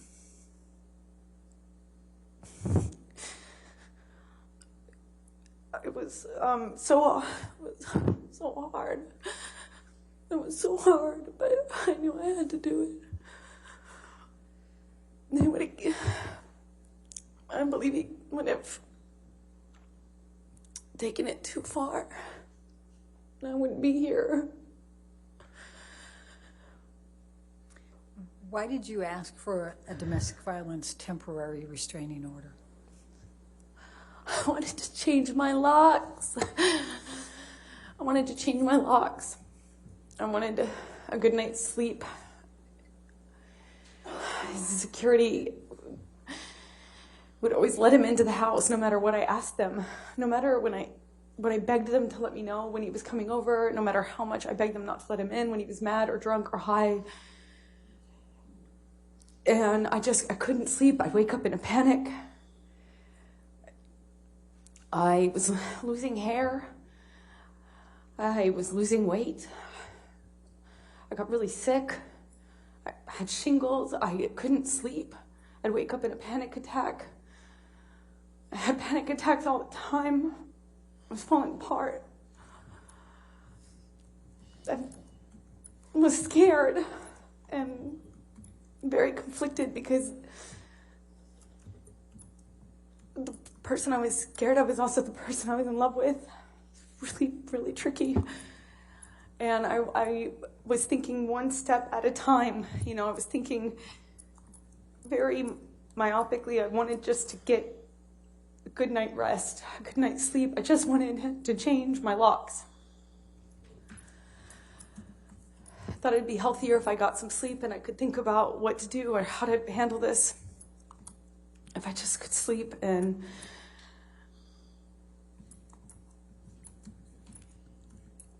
when I did, I realized that that wasn't enough, that he could get in any way, that the building wasn't going to stop him from getting a locksmith and coming in. I knew that he would do what he wanted. Objection, Your Honor, calls for speculation. Overruled. Thank you. All right, next. Okay. So did Mr. Depp show up for the hearing on the DVTRO? No, he didn't. Did you? Yes, I did. Okay. And why did you show up? Because I had to provide testimony for why I needed a restraining order. What, if any, warning did you give Mr. Depp about obtaining the DVTRO? We gave him warning. My counsel and his counsel were in communication, and we let them know. We had to. It was mandatory. It's my understanding of it. I'm not a lawyer. Was there any confusion surrounding whether Mr. Depp was going to file suit as well? Objection, Your Honor. Calls for speculation, I'm asking lack of for- foundation. All right, I'll sustain as to foundation if you want. Did you have any confusion as to whether Mr. Depp was going to file as well? So I filed for divorce on the 23rd, I believe, and I thought that when I went in that Tuesday, when we filed for it, remarkably, it managed to stay under the radar. You know, these filings are not private. You can't make them private in California. And remarkably, it had flown under the radar. No one picked up on the fact that I had filed. And as limited as it sounds now, I just wanted as much privacy as we could have. You know, one day at a time, I wanted as much privacy as we could possibly get. And the filing had been missed by TMZ and, you know, these paparazzi outlets and stuff.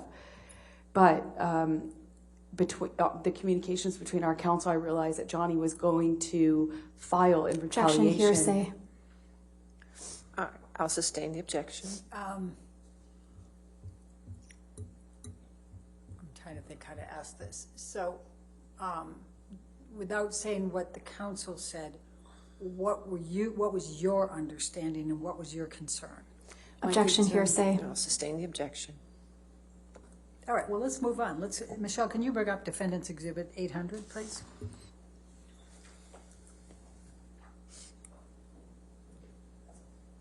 Move the admission of Defendant's Exhibit 800. Any objection? No objection, Your Honor. All right, 800 in evidence and publish. Amber, can you describe for the jury what this picture is?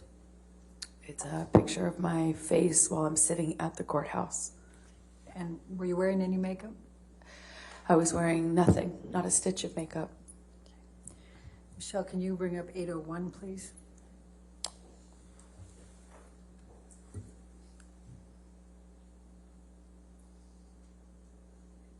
Move the admission of 801. No objection. 801 in evidence, publish. And Amber, if you can tell the jury what this is. That's me while I was obtaining my restraining order. It's me in the courthouse. Okay. And what, if anything, did you do while you were at the courthouse? Did you testify? Oh, I provided testimony and sat there and cried. And did you obtain a domestic violence restraining order, temporary restraining I order? did. The court granted me a restraining order at that time.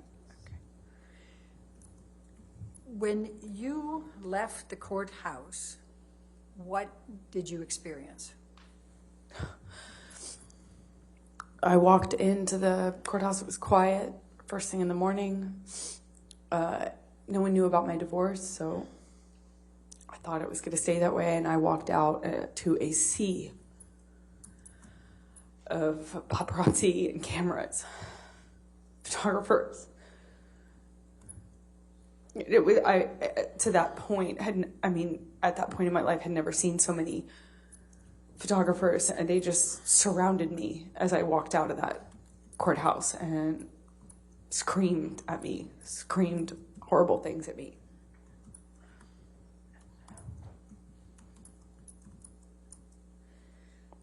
I'm going to take you just for a moment to makeup, and then that would put Okay, after good that. break point. Okay, great. That'll be All right, a thank good you. breaking point after the makeup. You Yes. said that you didn't testify. You didn't wear any makeup that day. We've heard all kinds of things about makeup in this case. Could you please tell the jury what your regular routine was with respect to makeup? Yes, I get up and wash my face, like most of us, and I put on right away a moisturizer that has tinted foundation in it. And then I put another foundation on because it has sunblock in it. I have a skin condition that my skin reacts to the sun in a bad way.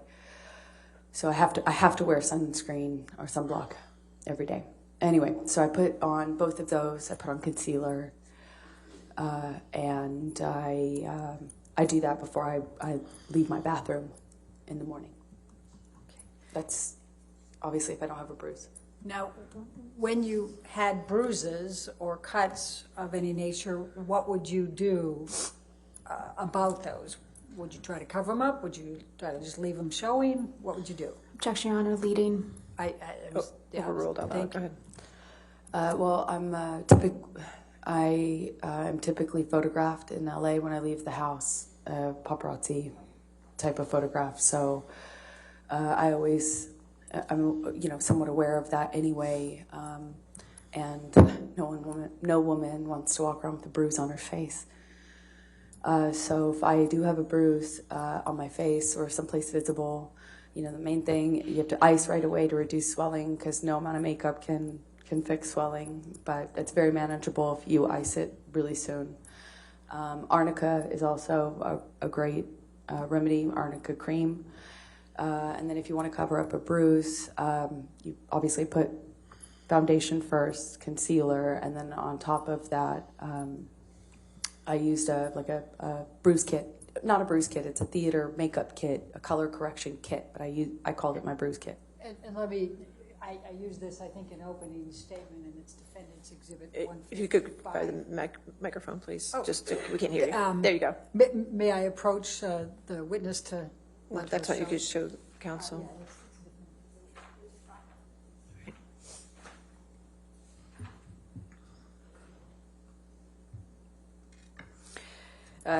This is what I was talking about as a color correction kit. This is not obviously the exact one I used to carry, but I used to carry it with me all the time. Sometimes this pink is sometimes a little bit more purple of a hue, and sometimes the kits are 3 colors. You can get them in 3 or 4 colors. Sometimes they have even more. But the idea is that you want to counteract whatever color you're working with on the bruise. So the first day of bruising, the immediate is red. Red is what shows up right away. So you want to go with the opposite on the color wheel by dabbing on a bit of the green or something to counteract the red. After a day or 2, you get more purple in a bruise. So you'd obviously have to go with more of the red tones, the orange tones here. Day 2 for me was always the trickiest because day 2 I feel like, day 1 and day 2 are hardest for me because that's when you get the most blues and purples and you have to deal with the sensitivity. Bruises don't like to be touched. That's the whole point. So that's the trickiest part. But after a few days, that becomes more of that blue becomes more of a brown, yellowish browns, like 5-7 days in, becomes more of a yellow-green, and then fades into a brown and then into your skin. And whatever color you're working with in the bruise, you want to go opposite color on the color wheel. The opposite, in the first couple of days when you have more of the typical bruise color, the blues and the purples, you want to go more of the orange on the color wheel as opposed to the greens that you start with. And then it progresses from there. I also noticed that bruising on your face tends to heal a lot faster than, at least for me, it was faster healing than bruises on my body, or at least it seemed like that to me. And a nose is pretty much unrecognizable after a day or 2, depending on how much you ice it. Lips are the hardest because they crack and bleed, of course. But it's easy to hide with lipstick if you're a woman. Or, if you wear lipstick, I suppose. Now, we heard some testimony of people in the week of May 21st to 27th saying that you didn't wear a stitch of makeup. Oh, was that true? Objection, hearsay. Overruled. They just don't know what they're talking about. I always wear makeup. Okay. You always wear makeup? I mean, it's part of my bathroom routine in the morning. You know, wash my face. I put on moisturizer. My moisturizer has tinted foundation in it, and I'm certainly not going to walk around LA with bruises on my face. Okay. I think this All right, ladies and gentlemen, let's go ahead and take our lunch recess at this time. Again, do not do any outside research and do not discuss the case with anybody. And we'll see you in an hour, okay? Thank you. Court is still in session, so please be quiet in the gallery. Thank you.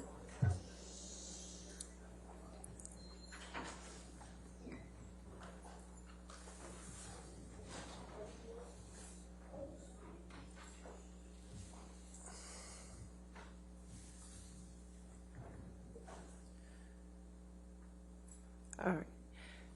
And again, Ms. Heard, since you're still under oath and testifying, you cannot discuss this case to include with your attorneys, okay? In your testimony. All right. Let's come back then at 1:40. Okay? All right. Thank you. 1:40.